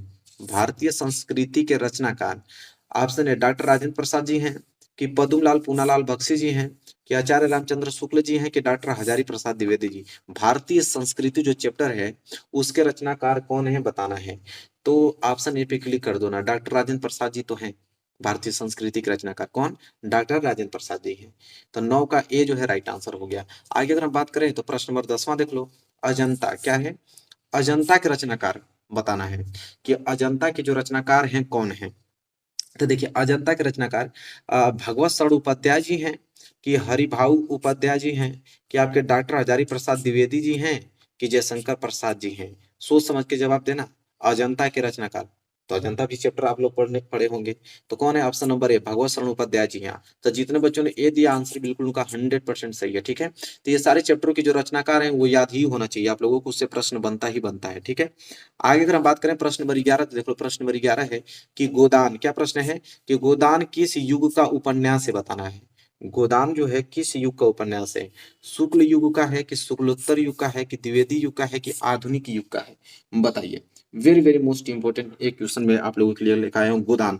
तो गोदान तो अब देखिए, युग पूछा है कि किस युग का उपन्यास है, बहुत लोग को मालूम नहीं होगा इसका आंसर, और जितने बच्चों ने ए दिया उनका आंसर बिल्कुल सही होगा, शुक्ल युग के ये उपन्यास है गोदान। ठीक है, आगे अगर हम बात करें तो देख लो प्रश्न नंबर 12। प्रश्न नंबर 12 यह है कि गुलाब राय, देखो गुलाब राय द्वारा रचित आत्मकथा कौन सी है? गुलाब राय द्वारा रचित आत्मकथा कौन सी है? बताओ। मेरी जीवन प्रवाह, मन की बातें, मेरी असफलताएं की नई पौध। बताओ। गुलाब राय द्वारा रचित जो आत्मकथा है कौन सी है? इन चारों ऑप्शनों में से बताना है। ठीक है, तो गुलाब राय द्वारा ऑप्शन सी पे क्लिक करो, मेरी असफलताएं। क्या? मेरी असफलताएं। तो जितने बच्चों ने सी दिया है आंसर बिल्कुल उनका सही है। चलिए आगे अगर हम बात करते हैं, और अगला प्रश्न देखो क्या है। प्रश्न नंबर 13। देखिए प्रश्न नंबर 13 यह है, पूछ रहा है यहाँ पे कि भगवत शरण उपाध्याय द्वारा रचित निबंध कौन सा है?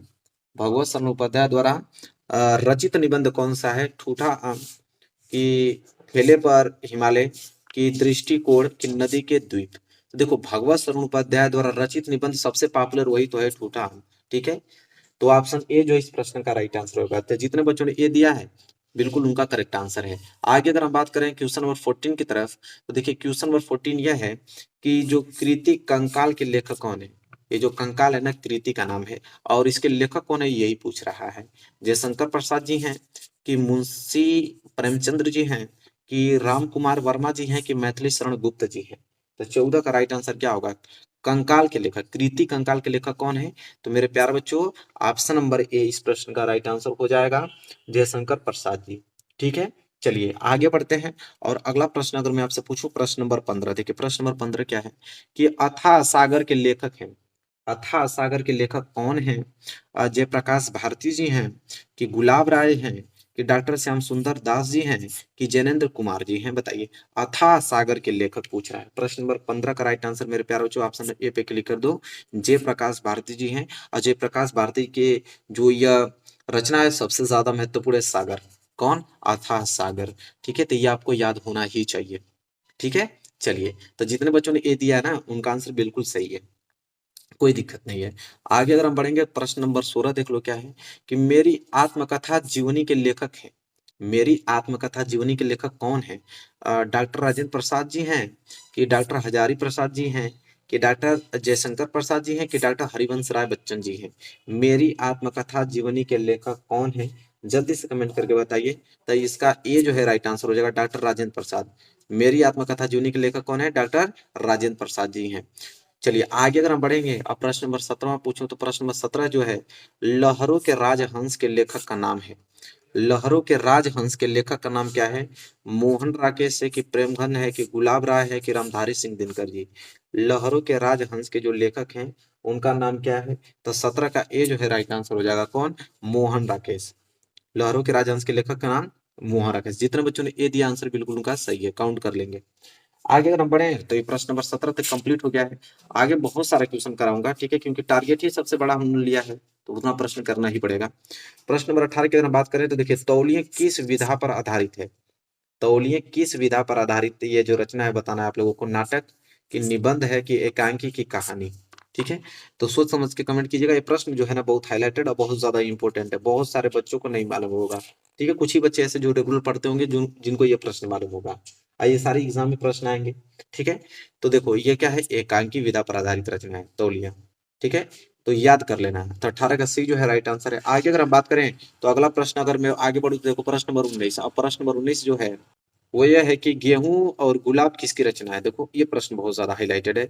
गेहूं और गुलाब किसकी रचना है? रामविलास शर्मा जी की है, कि राम वृक्ष बेनीपुरी की है, कि प्रेमचंद्र जी की है, कि महादेव वर्मा जी की। बताइए। गेहूं और गुलाब जो है किसकी रचना है? बताइए कमेंट करके, बहुत प्यारा प्रश्न है। तो देखिए 19 का जो है ना बी राइट आंसर हो जाएगा, राम वृक्ष बेनीपुरी की, गेहूं और गुलाब। और ये प्रश्न बहुत हाईलाइटेड है, जितने बच्चों ने अगर बी पे क्लिक किए होंगे, बी आंसर दिए होंगे, समझ लीजिए कि उनका आंसर बिल्कुल क्या है, सही है। चलिए आगे अगर हम पढ़ें तो प्रश्न नंबर 20वां देख लो। प्रश्न नंबर 20वां यह है कि निम्न में से रीति काल की काल अवधि कितनी है? निम्न में से रीति काल की काल अवधि पूछ रहा है। ऑप्शन ए 1643 से लेकर 1843 तक, और ऑप्शन बी 1343 से 1643 तक, और ऑप्शन सी 743 ईस्वी से 1343 तक, ऑप्शन डी 1843 से आज तक। बताइए। रीति काल की काल अवधि पूछ रहा है और प्रश्न बहुत ज्यादा इंपॉर्टेंट है। जल्दी से आप कमेंट करके बताइए कि रीति काल की काल अवधि मानी जाती है कितनी। ठीक है, तो मेरे प्यारे बच्चों 20वां का ए पे क्लिक कर दो। 1643 ईस्वी से लेकर आपके 1843 ईस्वी तक। ठीक है, ये जो अवधि मानी जाती है रीति काल की काल अवधि मानी जाती है। ठीक है, तो 20वां का ए जो है राइट आंसर हो जाएगा। चलिए आगे देख लो प्रश्न नंबर 21।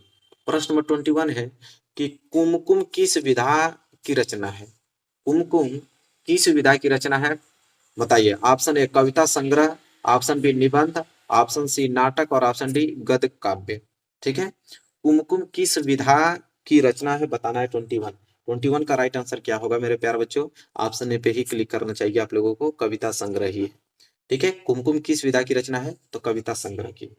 तो चलिए ये भी प्रश्न क्लियर हो गया ना 21। आगे अगर हम बात करेंगे तो 22 यहाँ से स्टार्ट होता है। बताइए 22 जो है वह है कि निम्न में से रीति काल के जो प्रमुख दो कवि कौन से हैं? ये प्रश्न तो थोड़ा सा दिमाग लगाएंगे तो आंसर बता दोगे। जब दो कवि पूछ दिया है तो क्या होगा? Option A Padmakar, option B Bihari, विकल्प ऑप्शन सी जो है विकल्प क और ख दोनों है कि ऑप्शन डी सूरदास। तो भाई इसमें कौन सी चालाकी करना है? तब दो पूछा है तो 100% सी ही होगा, क्योंकि क और ख दोनों होगा, क्योंकि दो कवि का नाम पूछा है ना। तो एक आपके पद्माकर है और दूसरे बिहारी जी हैं। ठीक है, चलिए आगे अगर हम बात करें प्रश्न 23। देखिए 23 क्या है कि आधुनिक काल की जो समय अवधि है, आधुनिक काल की समय अवधि कितनी है?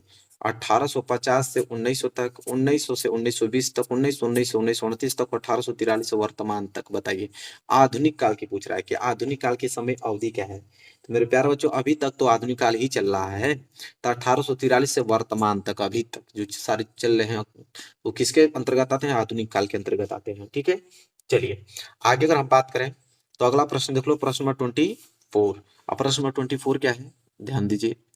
प्रगतिवादी युग की दो प्रवृत्तियां विशेषताएं कौन सी हैं? देखिए प्रवृत्तियां और विशेषताएं दोनों एक ही चीज होती है। ठीक है, और हमसे पूछ लिया है प्रगतिवादी युग की।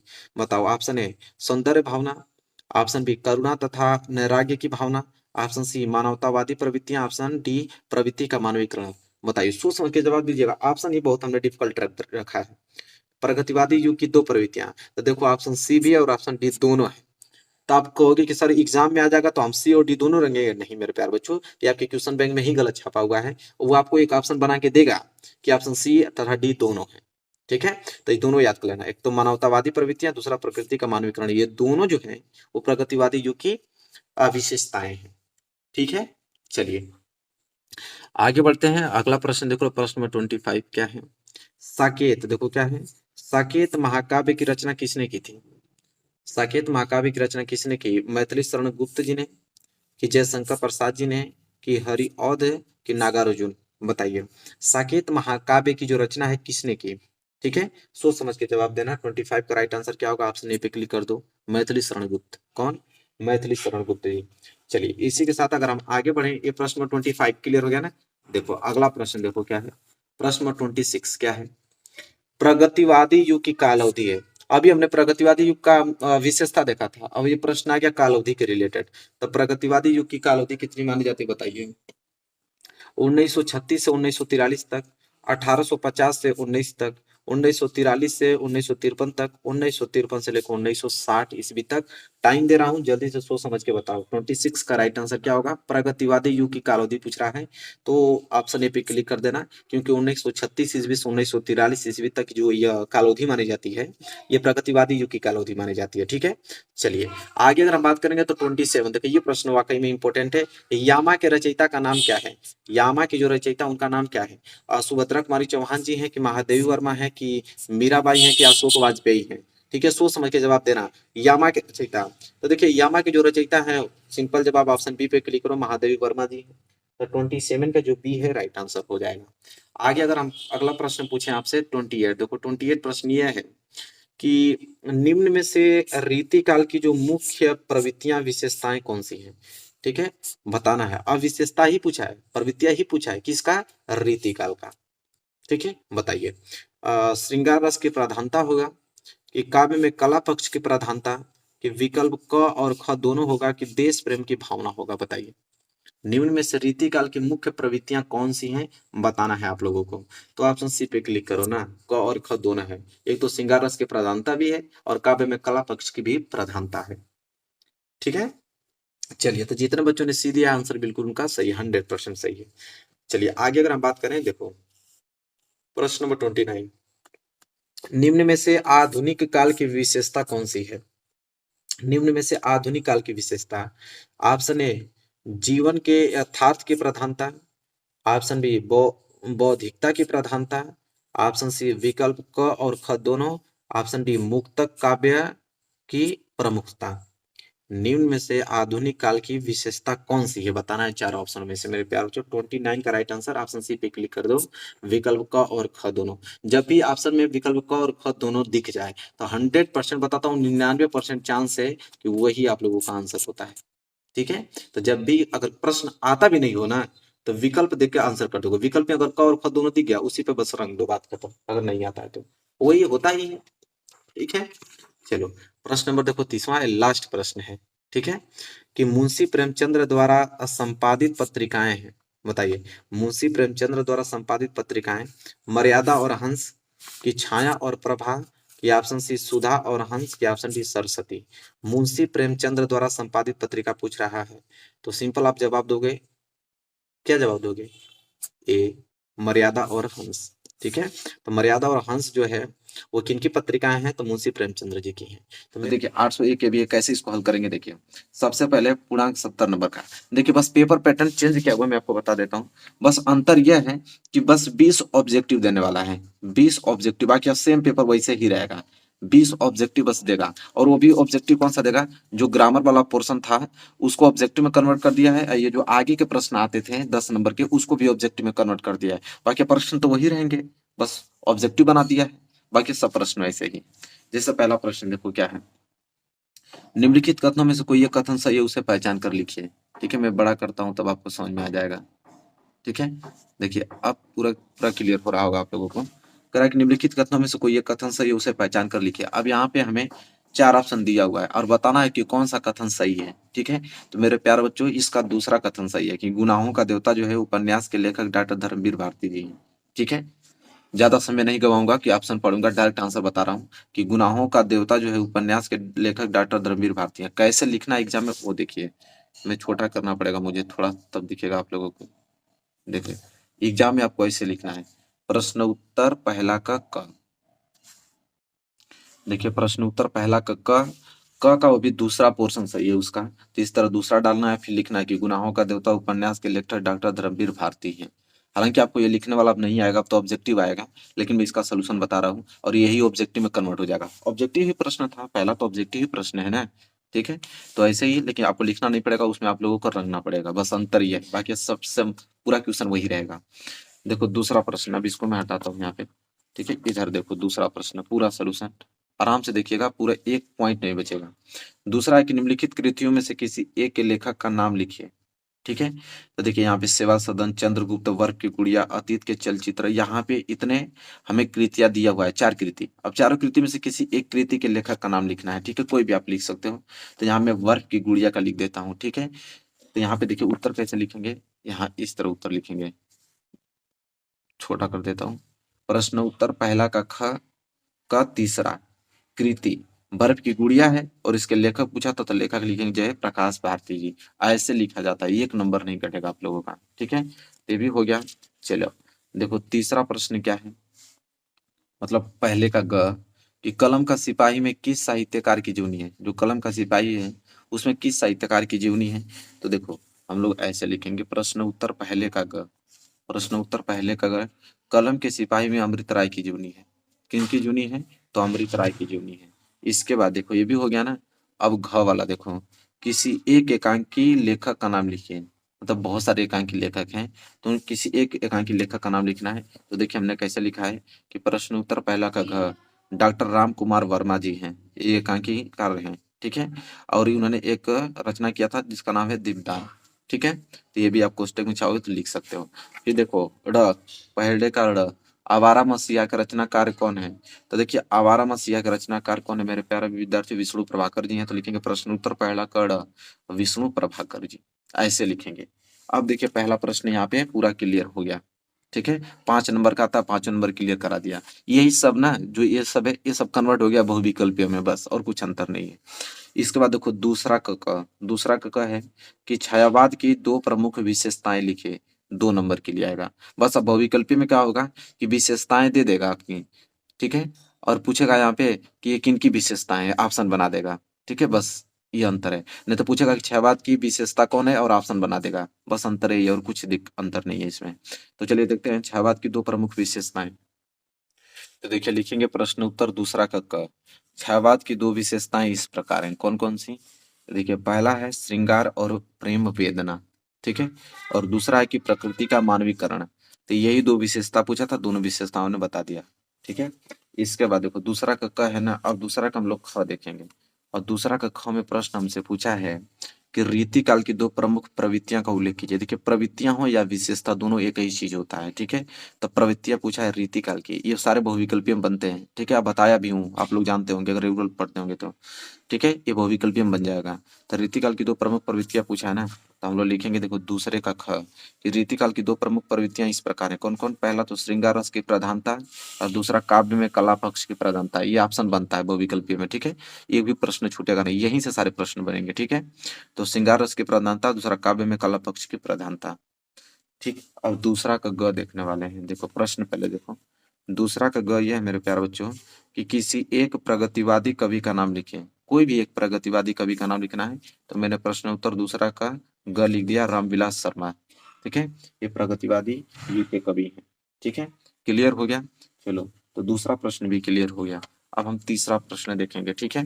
देखो तीसरा प्रश्न यहाँ से स्टार्ट होता है मेरे प्यारे बच्चों कि निम्नलिखित गद्यांशों में से किसी एक गद्यांश के नीचे दिए गए प्रश्नों का उत्तर दीजिए, ठीक है।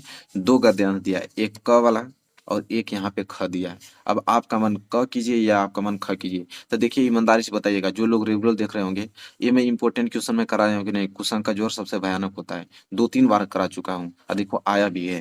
तो इसलिए मैं इसको सोल्यूशन नहीं कराता हूँ, इसको सोल्यूशन करा देता हूँ क्योंकि ये अच्छा है। क्योंकि इसको मैं करा चुका हूँ तो फिर कराने का क्या फायदा, इससे बढ़िया ये करा दिया जाए। क्या है कि पहले पहाड़ काटकर उसे खोखला कर दिया गया, फिर उसमें सुंदर भवन बना लिए गए, जहां खंभों पर हमारी मूर्तें विहस उठी, भीतर की समूची दीवारें और छतें रगड़कर चिकनी कर ली गईं, और तब उनकी जमीन पर चित्रों की एक दुनिया ही बसा दी गई। पहले फलस्तर लगाकर आचार्यों ने उन पर लहराती रेखाओं में चित्रों की काया सिरज दी, फिर उनके चेले कलावंतों ने उनमें रंग भरकर प्राण फूंक दिए, फिर तो दीवारें उमंग उमंग उठी और पहाड़ जो है पुलकित हो उठे, ठीक है। अब इसके नीचे प्रश्न यही 3 दिया है। पहला कि उपयुक्त गद्यांश का संदर्भ लिखिए, रेखांकित अंश की व्याख्या कीजिए, और पहाड़ों को किस प्रकार जीवंत बनाया गया गद्यांशों के आधार पर स्पष्ट कीजिए, बस। तो सबसे पहले यहाँ पे हम लोग करेंगे क्या कि गद्यांश का संदर्भ लिखेंगे पहले। ये जो गद्यांश आपको दिखाई दे रहा है उसका हम लोग लिखेंगे संदर्भ, ठीक है। तो चलिए संदर्भ में क्या होता है कि भैया कौन से लेखक लिखे हैं और किस चैप्टर से लिया गया है, बस यही संदर्भ में होता है। तो देखिए संदर्भ लिखने का तरीका क्या होता है। तो ये प्रश्न उत्तर तीसरा का ख है, ठीक है। तो देखो हेडिंग डालोगे पहले प्रश्न उत्तर तीसरा का ख, ठीक है।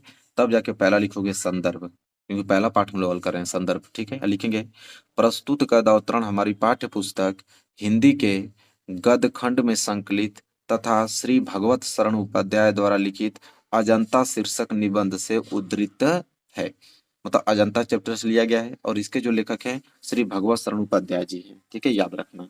इसके बाद अगर नीचे में देखूं दूसरा प्रश्न, तो दूसरा प्रश्न हमसे पूछा था रेखांकित अंश की व्याख्या कीजिए, ठीक है। तो देखो रेखांकित अंश की व्याख्या कैसे करेंगे हम लोग। तो रेखांकित अंश की व्याख्या का मतलब जिसके नीचे अंडरलाइन किया गया है यहाँ तक कि भीतर की समूची दीवारें और छतें रगड़कर चिकनी कर ली गई, और तब उनकी जमीन पर चित्रों की एक दुनिया ही बसा दी गई। अब इसका हमें रेखांकित अंश से उसका व्याख्या करना है, ठीक है। तो देखो हेडिंग डालेंगे दूसरा रेखांकित अंश की व्याख्या, और लिखेंगे इसमें कि प्रस्तुत गद्यांश में लेखक का कहना है कि गुफा की भीतरी दीवारों और छतों को विधिवत रगड़ रगड़ कर चिकना बना लिया गया। मतलब कि कह रहे हैं इसमें लेखक कि जो गुफा की भीतरी दीवार है उसको रगड़ रगड़ कर मतलब चिकना बना दिया गया, ठीक है। और तत्पश्चात उसके बाद क्या हुआ कि उस चिकनी पृष्ठभूमि पर चित्रकारों के द्वारा अनेकानेक चित्र बना दिए गए, जिनको देखकर ऐसा लगता है मानो चित्रों की एक नई दुनिया निर्मित कर दी गई हो, ठीक है। ये इसका व्याख्या होगा।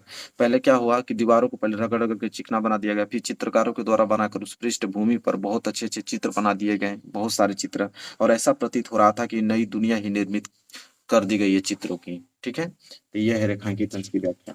क्लियर हो गया? अब देखो इसके नीचे एक प्रश्न और पूछा है, लास्ट है कि पहाड़ों को किस प्रकार जीवंत बनाया गया गद्यांश के आधार पर स्पष्ट कीजिए। आइए देखते हैं। पहाड़ों को किस प्रकार जीवंत बनाया गया, तो लिखेंगे कि पहाड़ों को काटकर भवन का रूप दिया गया, दीवारों, छतों और खंभों को चिकना कर उन पर सजीव चित्र निर्मित किए गए, चित्रों में रंग भरा गया, इस प्रकार पहाड़ों को जीवंत बनाया गया। तो जीवंत कैसे बनाया गया, ठीक है, तो पहले तो पहाड़ों को काटकर भवन का रूप दे दिया गया, दीवारें थे और जो छतें थे और खंभे थे उनको चिकना कर मतलब सजीव चित्र निर्मित उस पर कर दिए गए, और चित्रों में क्या किया गया, रंग भरा गया, और इस प्रकार हम पहाड़ों को क्या बना दिया गया, जीवंत बना दिया गया। अभी आपके 6 नंबर बिल्कुल क्लियर हो गए, और 6 नंबर भी इस बार भी आने वाला है, 6 नंबर का ही आने वाला है, तो ये क्लियर हो गया आप लोगों का, ठीक है मेरे प्यारे बच्चों। तो देखो तीसरा प्रश्न, और ये तो आप लोग इंपॉर्टेंट क्वेश्चन में करा दिया हूँ, देख लेना इसको, ठीक है, बहुत इंपॉर्टेंट है ये, ठीक है, तो इसको तो मैं करा दिया हूँ, 2-3 बार करा दिया हूँ भाई, ठीक है। चलो अब क्वेश्चन नंबर 4 आते हैं। देखो क्वेश्चन नंबर 4 अब पद्यांश आ गया। बोला है कि निम्नलिखित पद्यांशों में से किसी एक पद्यांश का संदर्भ सहित व्याख्या कीजिए तथा काव्यगत सौंदर्य भी स्पष्ट कीजिए, ठीक है। अब देखिए यहाँ पे, सुनी सुंदर बहन सुधारत साने सयानी है जानकी भली। देखो यह वाला और सच्चा प्रेम वही है, इंपॉर्टेंट क्वेश्चन में कराया हूँ कि नहीं, जो लोग रेगुलर पढ़ रहे होंगे जल्दी कमेंट करके बताएंगे कि दोनों में करा चुका हूँ कि नहीं, ठीक है। हालांकि मैं पहला करा देता हूँ इसमें, और दोनों ही करा दिया, ठीक है। सुनी सुंदर बहन सुधारत सानी, तो देखिए कैसे होगा, तो वो था चौथा का क। देखो प्रश्न उत्तर चौथा का क। सबसे पहले हम लोग संदर्भ लिखेंगे कि प्रस्तुत पद्यांश गोस्वामी तुलसीदास द्वारा रचित कवितावली से हमारी पाठ्य पुस्तक हिंदी के काव्य खंड में संकलित वनपथ शीर्षक कविता से अवतरित है, मतलब कि वनपथ शीर्षक कविता से अवतरित है, और यह कवितावली से हमारी पाठ्य पुस्तक हिंदी के काव्य खंड में संकलित है और गोस्वामी तुलसीदास जी द्वारा लिखित है यह, ठीक है। चलिए अब देखें प्रसंग लिखेंगे, क्योंकि देखिए क्या होता है, पद्यांश में जो होता है ना, ससंदर्भ होता है, मतलब संदर्भ के साथ प्रसंग भी लिखना पड़ता है। प्रसंग का मतलब ये चीज होता है कि जो आपका पद्यांश है, पूरे के पूरे पद्यांश में किन चीजों पे बात किया गया है वह बस होता है।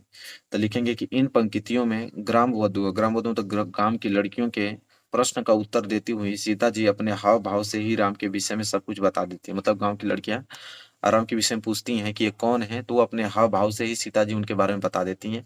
पूरे के पूरे पद्यांश में इन्हीं बातों पर जिक्र किया गया है, उसी को बोलते हैं प्रसंग, ठीक है। अब हम देखेंगे व्याख्या, ठीक है।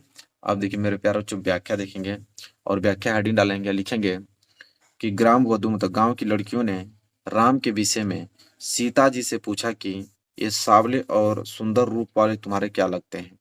ग्राम वधुओं के अमृत जैसे मधुर वचनों को सुनकर चतुर सीता जी उनके मनोभाव को समझ गई। मनोभाव का मतलब कि वो समझ गई कि ये लोग पूछना क्या चाह रही हैं लोग।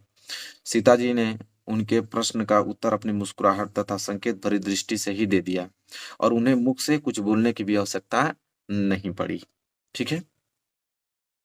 और उसी में लिखेंगे आगे, उन्होंने स्त्रियोजित लज्जा के कारण केवल संकेत से ही राम के विषय में यह समझा दिया कि ये मेरे पति हैं, ठीक है, मतलब संकेत से ही समझा दिया कि ये मेरे पति हैं।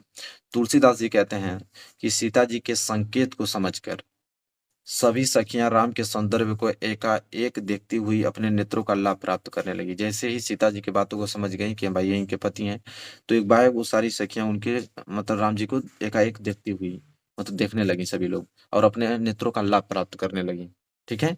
इसके बाद उस समय ऐसा प्रतीत हो रहा था मानो प्रेम के सरोवर में राम रूपी सूर्य का उदय हो गया, मतलब कि सूर्य के रूप में राम का ही उदय हो गया हो, ऐसा लग रहा था उस समय।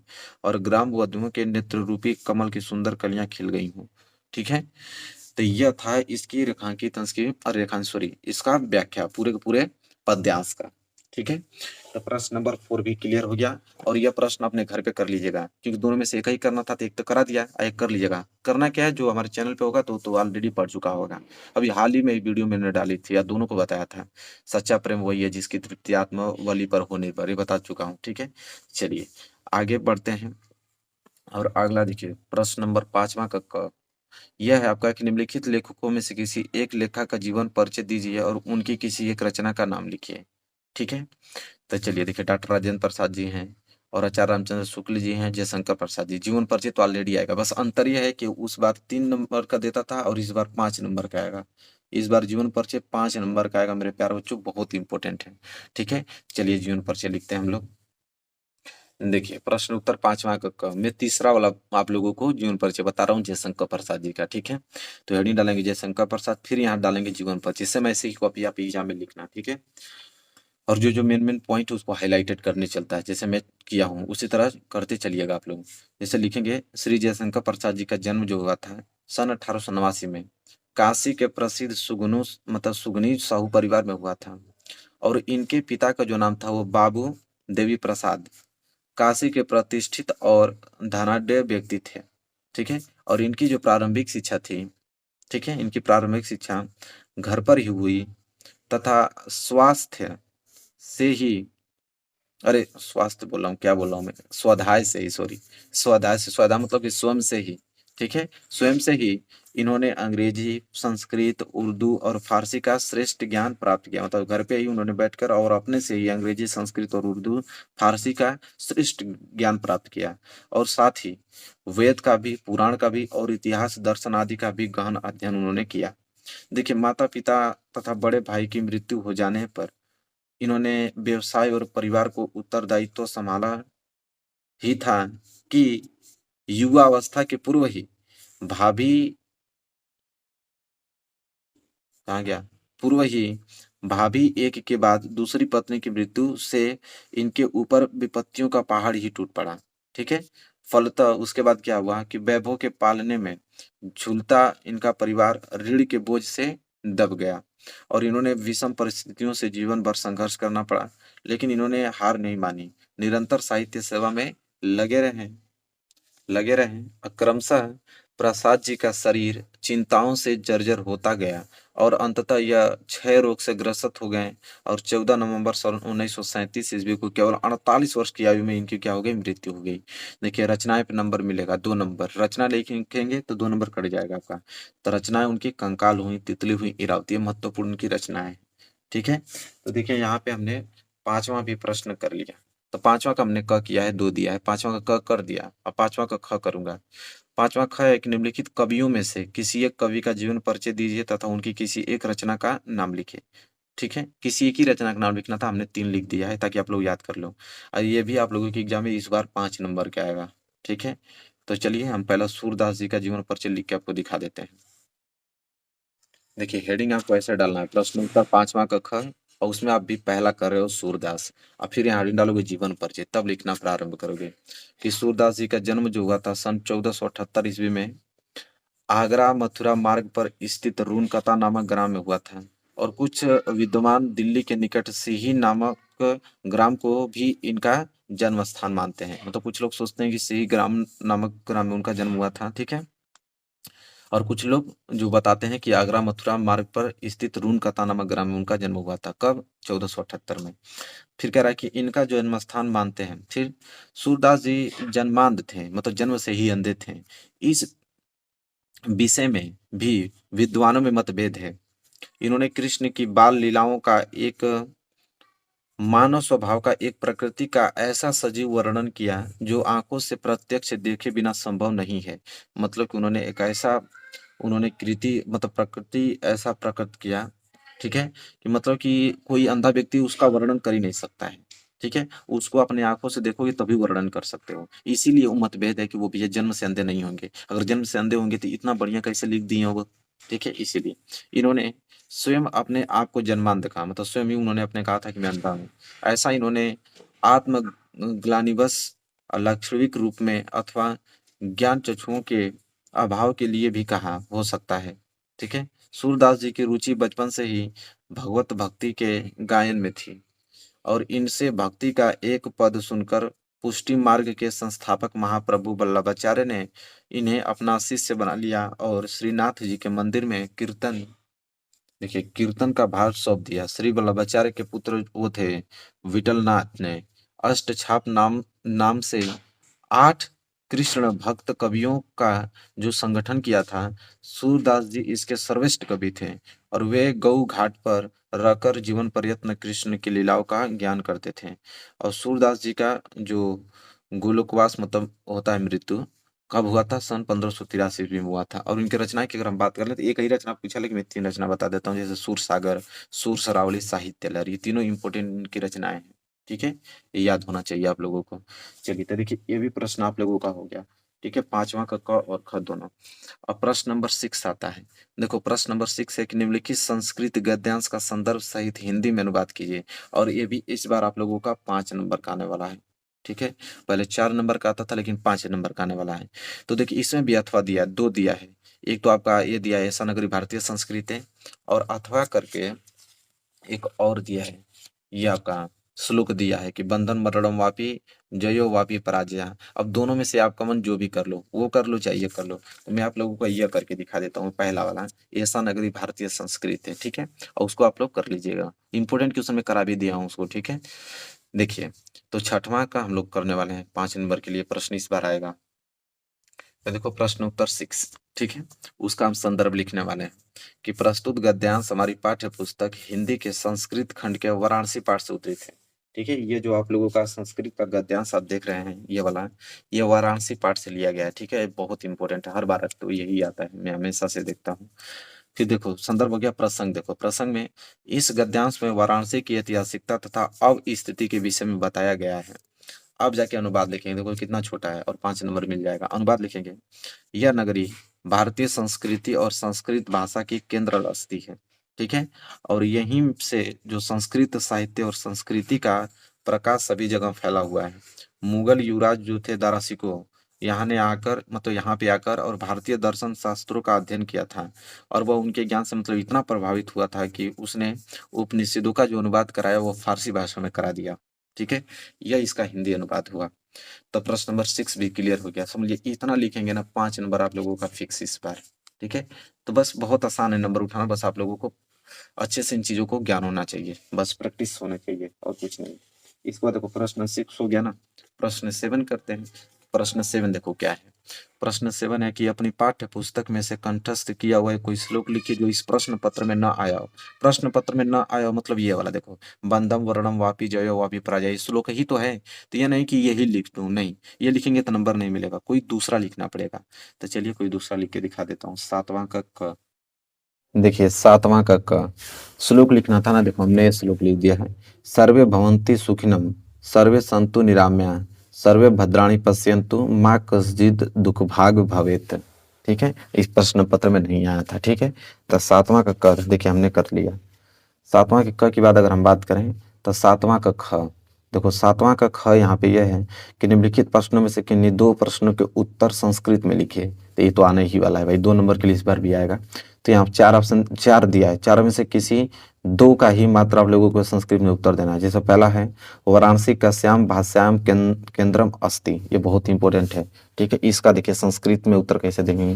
तो पहले हेडिंग डालेंगे प्रश्न उत्तर 7वां का ख, और पहला का उत्तर है कि वाराणसी भारतीय संस्कृत भाषा से केंद्रम अस्ति। ठीक है, बस इसका आंसर हो गया। इसके बाद दूसरा है यहाँ पे कि चंद्रशेखर क आसित, 2 ही लिखना है। ठीक है, दूसरा है आप लोगों का चंद्रशेखर क आसित। तो देखो इसका लिखेंगे, इसका उत्तर होगा कि चंद्रशेखर प्रसिद्ध क्रांतिकारी देशभक्त चासित।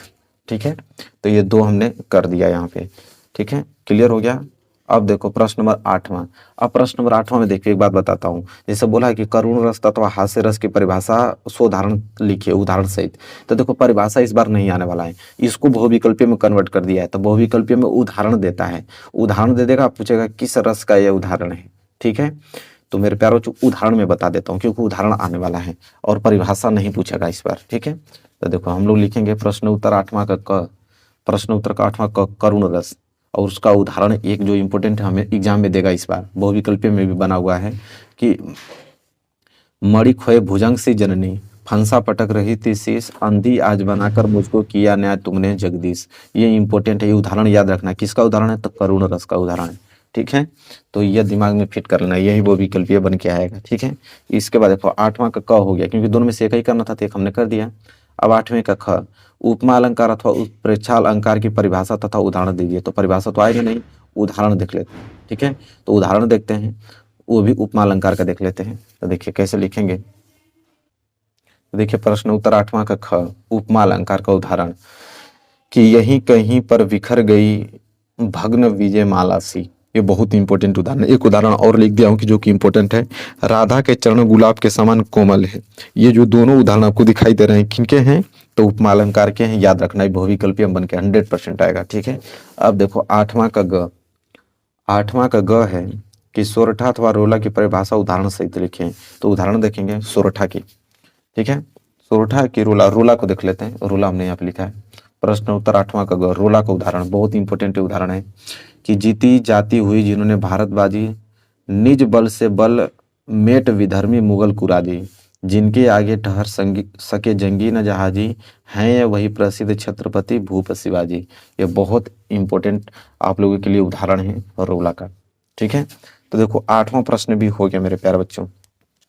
अब देखो नौवां प्रश्न। अब ये सारे जो मैं आपको बता रहा हूँ सभी ऑब्जेक्टिव बन के आएंगे इस बार। ठीक है, कह रहा है निम्नलिखित उपसर्गों में से किन्हीं तीन के मेल से एक एक शब्द बनाइए। मतलब तीन तीन बताना है, इसमें से 6 दिया है ना, तो 6 में 3 बताना है, एक ही शब्द बनाना है। जैसे अनु है, परी है, अभी है, अप है, सु है, अधिक, किसी का भी। तो चलिए प्रश्न उत्तर 9 का कर लेते हैं। तो देखिए प्रश्न उत्तर 9 का हमने पहला किया है अनु का।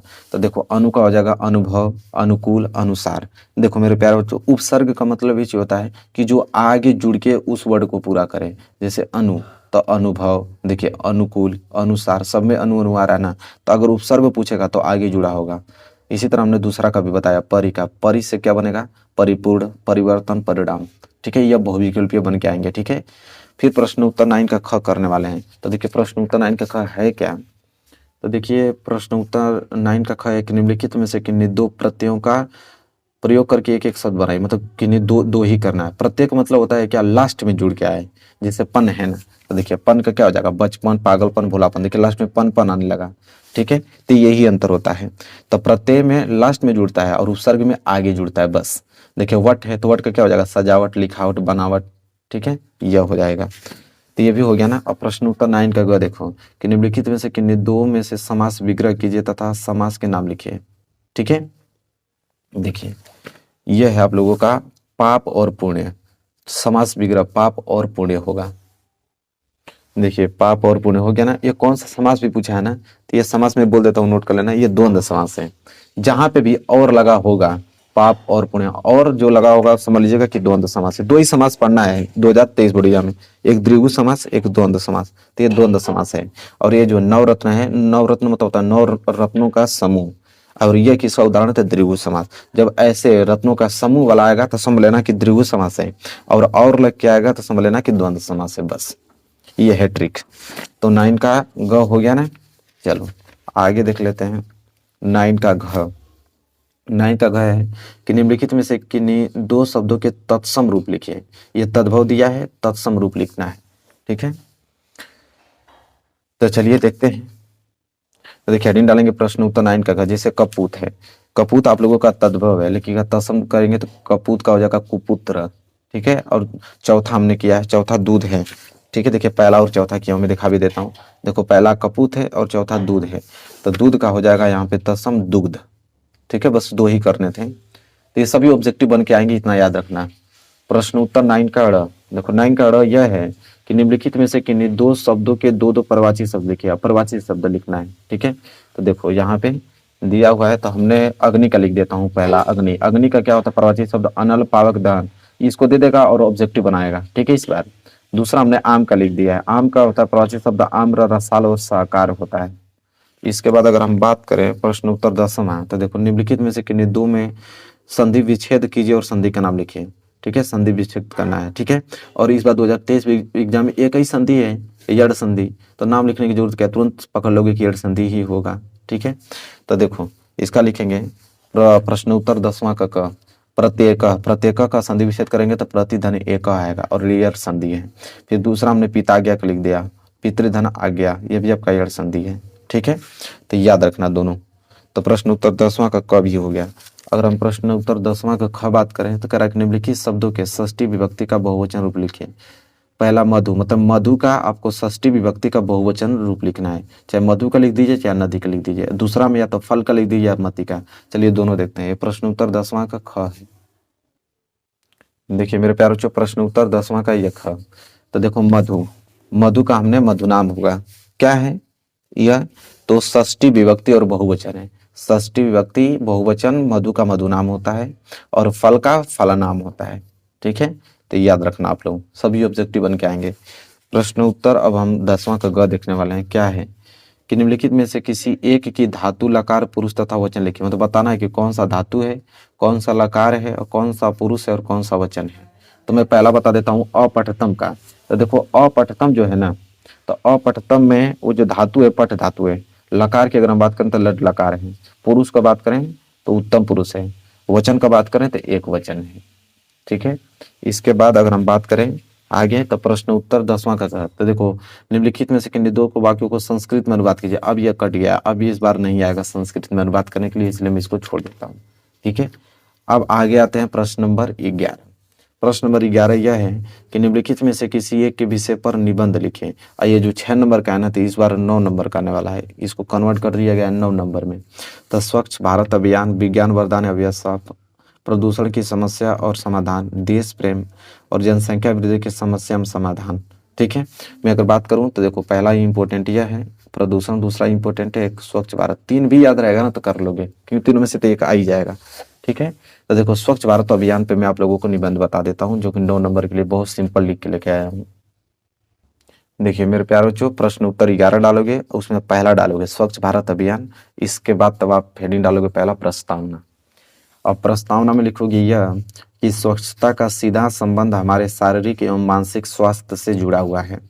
अतः यह कहना गलत नहीं होगा कि एक स्वच्छ शरीर में ही एक स्वस्थ मन का निवास होता है। बिल्कुल, अगर आपका शरीर स्वस्थ है तो आपका मन भी स्वस्थ होगा, उतनी सोचने की क्षमता भी, जो आप सोचोगे वो भी करेक्ट सही सोचोगे। आज से 100 वर्ष पहले महात्मा गांधी जी ने एक स्वच्छ भारत का सपना देखा, जो आज साकार हो रहा है। इसके बाद ये तो प्रस्तावना में डाल दोगे, फिर हेडिंग डालोगे स्वच्छ भारत अभियान की शुरुआत कहाँ हुई। तो लिखोगे कि हमारे आदरणीय प्रधानमंत्री श्री नरेंद्र मोदी जी के द्वारा स्वच्छ भारत अभियान की शुरुआत की, जिसका मुख्य उद्देश्य भारत को स्वच्छ एवं स्वस्थ बनाना है। हमारे प्रधानमंत्री द्वारा अभियान का शुरुआत कब हुआ था? तो 2 अक्टूबर सन 2014 में महात्मा गांधी के जन्म दिन पे ही हुआ था। ठीक है, मतलब जन्मदिन पे ही किया गया था। फिर आगे लिखोगे कि और उसी दिन, मतलब और उसी समय इसके समापन की तिथि 2 अक्टूबर 2019 को गांधी जी की 150वें जन्मदिन के दिन निर्धारित की गई। और स्वच्छता का हमारे जीवन में महत्वपूर्ण स्थान है।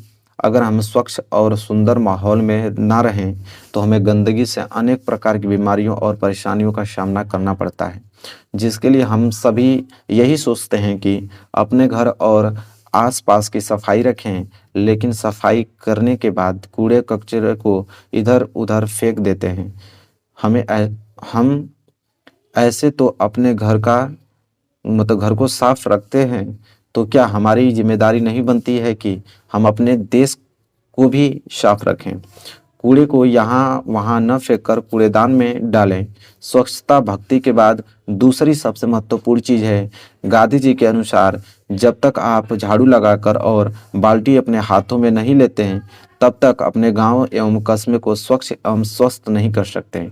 स्वच्छ भारत अभियान की जो शुरुआत हुई स्वयं हमारे प्रधानमंत्री जी ने झाड़ू लगाकर के की थी।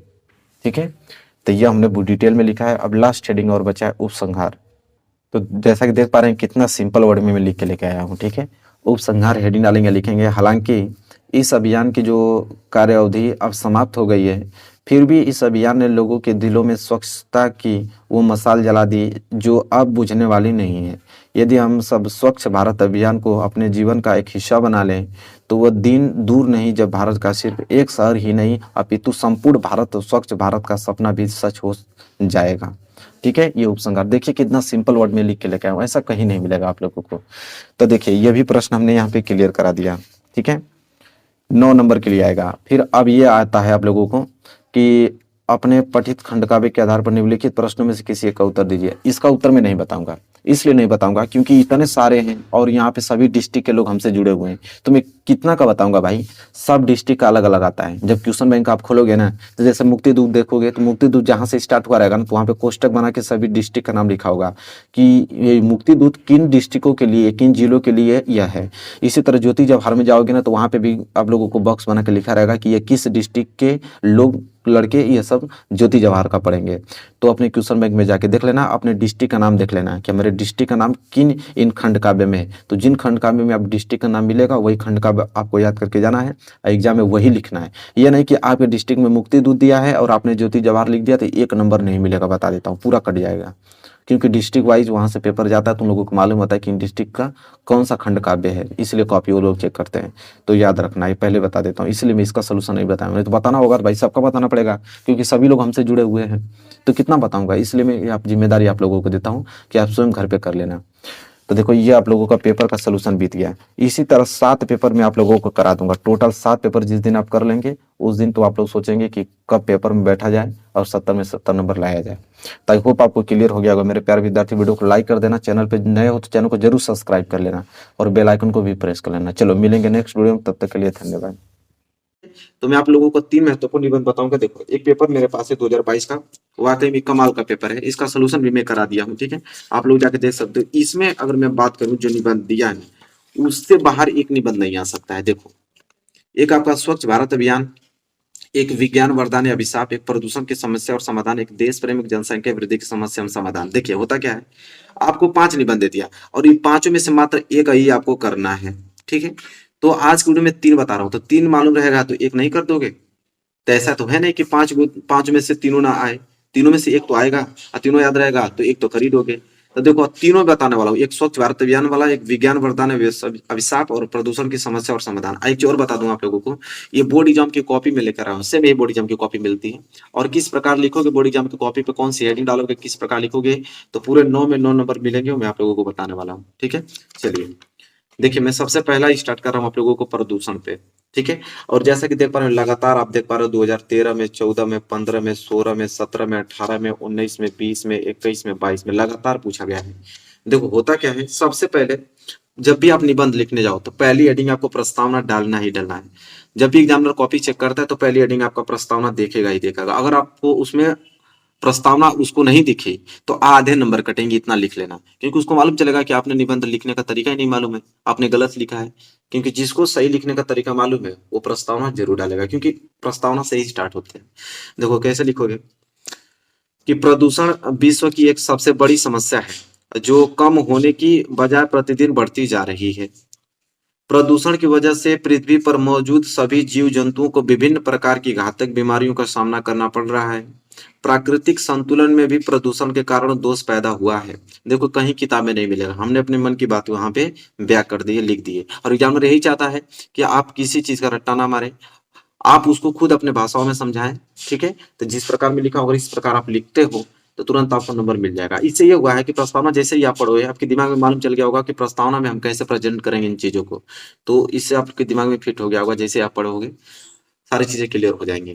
तो देखो प्रस्तावना पहली हेडिंग अगर हो गई आपकी, तब जाके दूसरी हेडिंग आप तुरंत डालोगे प्रदूषण के प्रकार पे, ठीक है। देखो और लिखोगे प्रदूषण के प्रकार में कि मुख्य रूप से प्रदूषण के 4 प्रकार हैं: वायु प्रदूषण, जल प्रदूषण, मृदा प्रदूषण और ध्वनि प्रदूषण। देखो अब आप सोचे कि सर इधर अंडरलाइन आपने किया ही है, इधर भी क्यों किया है? इधर आपको एग्जाम में नहीं करना है, इस साइड नहीं किया जाता। हमने तो इसलिए किया है कि ताकि मैं लिखूंगा छोटा तो आपको कैमरे में स्पष्ट दिख पाए, नहीं तो बड़ा बड़ा लिखने लगूंगा तो कैमरे में छोटा दिखने लगेगा। इसलिए मैं इधर भी लाइनिंग खींच दिया हूँ, आपको एग्जाम में लाइनिंग नहीं खींचना है, ठीक है। चलिए तो प्रदूषण के प्रकार आपने देख लिया। पहला हम हेडिंग डालेंगे वायु प्रदूषण और लिखेंगे यह सबसे खतरनाक प्रदूषण है। वायु प्रदूषण का मुख्य कारण जो है उद्योगों और वाहनों से निकलने वाला क्या है, धुआं है। जो गाड़ियों से धुआं निकलता है वह सबसे खतरनाक, वहां से इस प्रदूषण का निर्माण होता है, ठीक है। तो वही कर रहा है कि मुख्य कारण तो उद्योगों और वाहनों से निकलने वाला क्या है, धुआं है। जो कि वो धुआं जो केमिकल होता है जो सबसे हानिकारक होता है, वो आपके वायु में मिक्सर हो जाता है, उसके माध्यम से आप जब ऑक्सीजन लेते हैं आपके शरीर में जाता है तो आपको दूषित कर देता है, आपको रोगों से क्या कर देता है, ग्रसित कर देता है। तो वायु प्रदूषण फिर देखो हेडिंग डालेंगे। देखिए उसी के आगे आपको लिखना है कि वायु प्रदूषण के कारण जो है वायुमंडल में कार्बन डाइऑक्साइड की मात्रा बढ़ रही है और इससे पृथ्वी के ऊपर वाला ओजोन गैस का सुरक्षा चक्र बुरी तरह से क्या हो रहा है, प्रभावित हो रहा है, ठीक है। चलिए इसके बाद दूसरा हेडिंग डालेंगे हम लोग जल प्रदूषण। इस तरह लिखेंगे कि उद्योगों और घरों से निकला हुआ कचरा कई बार नदियों और अन्य जल स्रोतों में मिल जाता है जिससे यह उन्हें प्रदूषित कर देता है। जल प्रदूषण के कारण अनेक बीमारियां पैदा होती हैं। देखिए अपने भाषाओं में हमने लिखा है, आप भी अपने बनाकर अपने तरीके से लिख सकते हैं। हेडिंग आपका जल प्रदूषण होगा और अपने तरीके से जो भी आपका मन कर रहा है जो कि जल प्रदूषण से रिलेटेड है वो आप व्यक्त कर सकते हो। ठीक है, चलिए इसके बाद मृदा प्रदूषण, या तुम जो मैं लिखा हूं इसी को याद कर सकते हो। मृदा प्रदूषण में मिट्टी में होने वाले प्रदूषण को मृदा प्रदूषण कहते हैं, और यह मुख्यतः खेती में अत्यधिक कीटनाशक का उपयोग करने से या ऐसे पदार्थ जिसे मृदा में नहीं होनी चाहिए उसके मिलने पर यह होती है। शहरीकरण और औद्योगिकरण बढ़ने से मृदा प्रदूषण क्या होता है, बढ़ जाता है। ठीक है, तो मृदा प्रदूषण भी तीसरा हमने यहाँ पे अच्छे से व्यक्त कर दिया। इसके बाद हम चौथी हेडिंग डालेंगे ध्वनि प्रदूषण, और ध्वनि प्रदूषण में लिखेंगे कि ध्वनि प्रदूषण जो है किसी भी प्रकार के अनुपयोगी ध्वनि को कहते हैं। जैसे इस प्रदूषण से यह होता है कि मानव और जीव जंतुओं को परेशानी होती है, और कल कारखानों का शोर, यातायात का शोर और मोटर गाड़ियों का आवाज, लाउड स्पीकरों का जो कर्ण भेदक ध्वनि होता है उससे यह प्रदूषण होता है। कौन, ध्वनि प्रदूषण। तो देखो इतना छोटा छोटा हेडिंग बना के आपको लिखना है, ये नहीं कि एक हेडिंग बना दिया तो एक पेज लिख दिया, नहीं।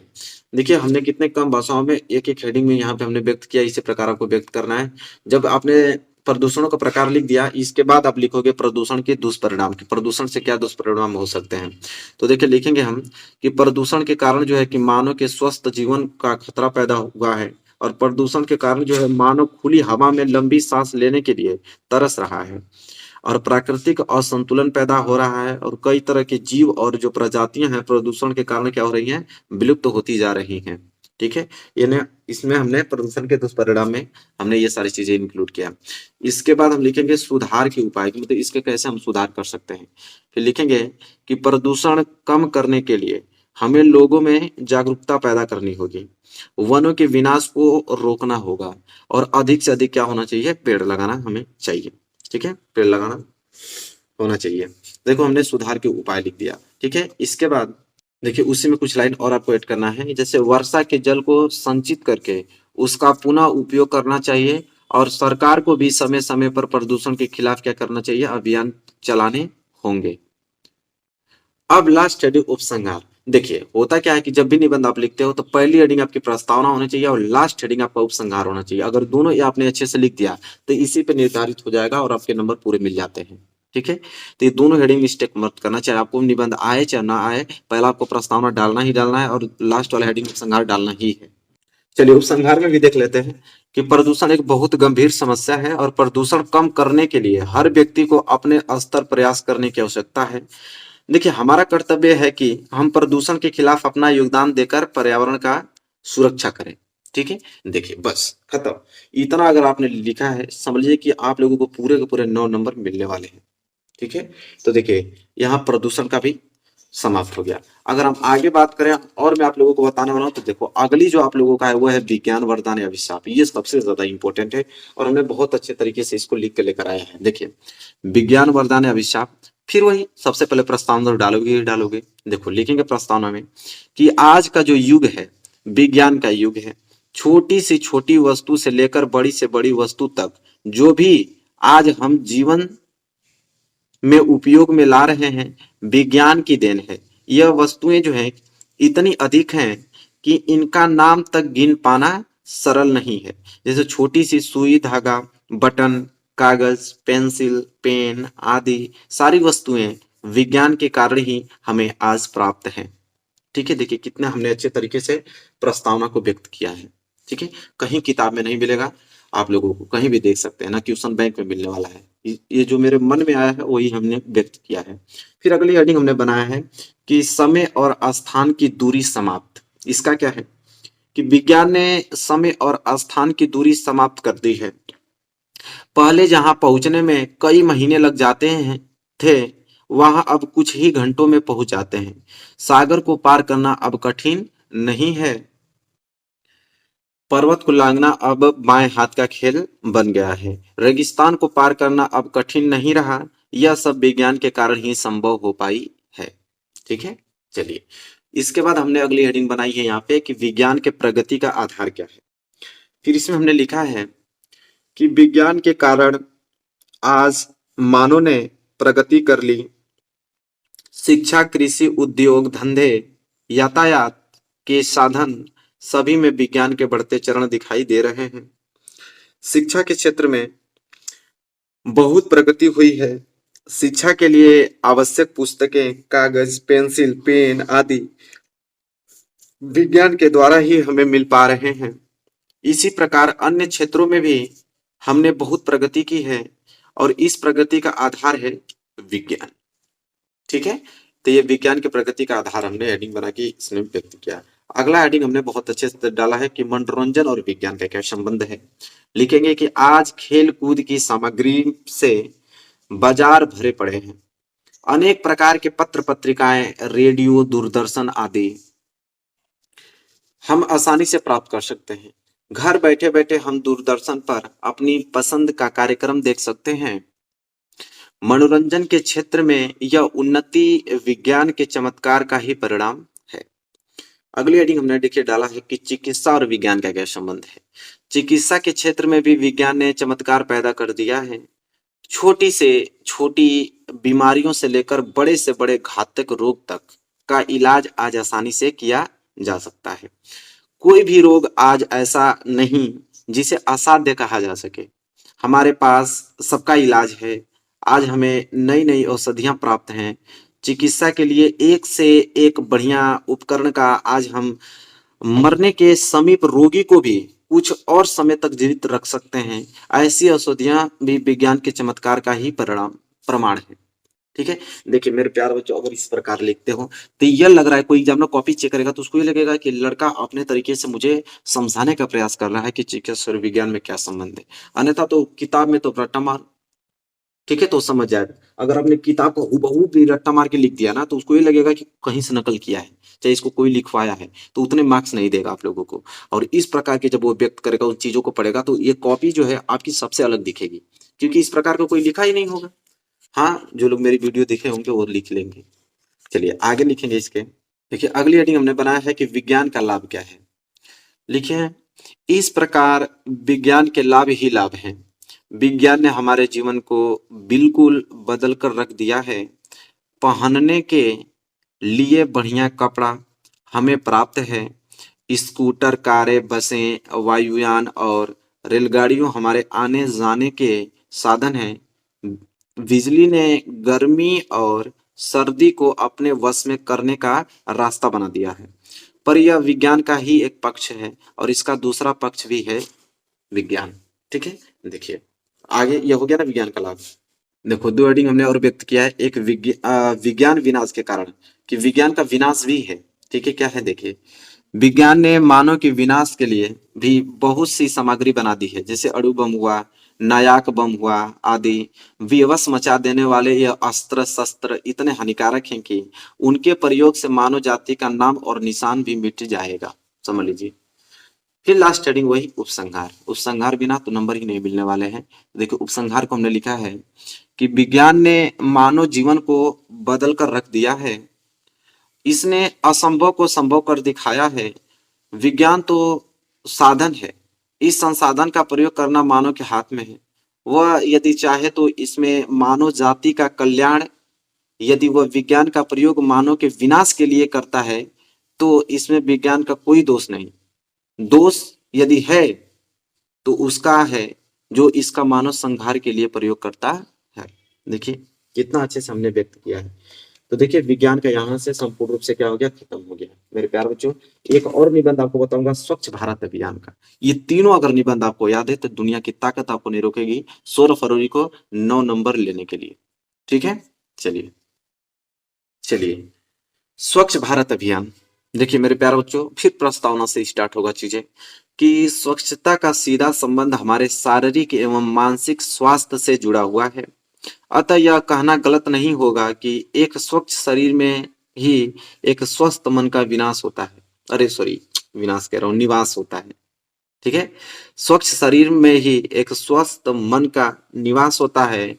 आज से 100 वर्ष पहले महात्मा गांधी जी ने एक स्वच्छ भारत का सपना देखा जो आज क्या हो रहा है, साकार हो रहा है। देखिए प्रस्तावना को हमने कितने अच्छे तरीके से डिफाइन किया है। ठीक है, मिलेगा आपको, किसी किताब में नहीं आप लोगों को मिलेगा। एग्जामिनर यही चाहता है, ठीक है, कि आप सबसे भिन्न प्रकार से और सबसे अलग प्रकार से अपनी निबंध लिखो। ठीक है।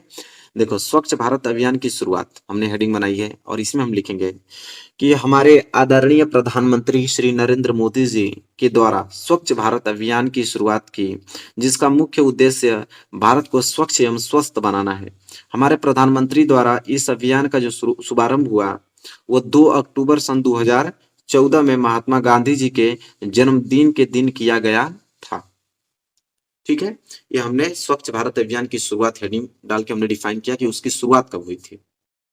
देखिए, फिर हमने लिखा यहाँ पे, और उसी दिन उसके समापन की तिथि 2 अक्टूबर 2019 को गांधी जी के 150वें जन्मदिन के दिन निर्धारित की गई। स्वच्छता का हमारे जीवन में महत्वपूर्ण स्थान है। अगर हम स्वच्छ और सुंदर माहौल में ना रहें तो हमें गंदगी से अनेक प्रकार की बीमारियां और परेशानियों का सामना करना पड़ता है, जिसके लिए हम अब सभी यही सोचते हैं कि हम अपने घर और आसपास की सफाई रखें, लेकिन सफाई करने के बाद कूड़े कचरे को इधर उधर फेंक देते हैं। हम ऐसे तो अपने घर साफ रखते हैं, तो क्या हमारी जिम्मेदारी नहीं बनती है कि हम अपने देश को भी साफ रखें? कूड़े को यहाँ वहाँ न फेंक कर कूड़ेदान में डालें। स्वच्छता भक्ति के बाद दूसरी सबसे महत्वपूर्ण चीज है। गांधी जी के अनुसार जब तक आप झाड़ू लगाकर और बाल्टी अपने हाथों में नहीं लेते हैं, तब तक अपने गांव एवं कस्बे को स्वच्छ एवं स्वस्थ नहीं कर सकते हैं। स्वच्छ भारत अभियान की शुरुआत स्वयं हमारे प्रधानमंत्री जी ने झाड़ू लगाकर की थी। ठीक है, तो इस तरह आप लोगों को डिफाइन करना है। यहां तक हो गया, आप लोग नोट कर लीजिए अच्छे तरीके से मेरे प्यारे बच्चों। फिर देखिए, लास्ट हेडिंग हमने बना दिया उपसंहार। और उपसंहार में हमने लिखा, हालांकि इस अभियान की जो कार्य अवधि अब समाप्त हो गई है, फिर भी इस अभियान ने लोगों के दिलों में स्वच्छता की वो मशाल जला दी है जो अब बुझने वाली नहीं है। यदि हम सब स्वच्छ भारत अभियान की अपने जीवन का एक हिस्सा बना ले, तो वह दिन दूर नहीं जब भारत का सिर्फ एक शहर ही नहीं अपितु संपूर्ण भारत स्वच्छ भारत का सपना भी सच हो जाएगा। ठीक है, देखिए यहाँ पे समाप्त हो गया मेरे प्यारों। जो तीनों निबंध को हमने इतने अच्छे तरीके से डिफाइन किया और इतने अच्छे तरीके से बोर्ड एग्जाम की कॉपी पे लिख के लेके आया हूँ, इसी प्रकार आपको लिखना है। पूरे के पूरे अंक अगर आपको लेने होंगे तो ये तीनों बहुत सरल शब्दों में, अगर एक बार जो वीडियो देखा भी होगा तो उसके दिमाग में सब कुछ मालूम चल गया होगा कि इस प्रकार हमें निबंध को लिखना है। तो मेरे प्यारे वीडियो अच्छी लगे तो प्लीज लाइक कीजिएगा और चैनल पर नया तो चैनल को सब्सक्राइब करके बेल आइकन को प्रेस कर लेना। मिलेंगे एक प्यारे से नेक्स्ट वीडियो में, तब तक के लिए धन्यवाद।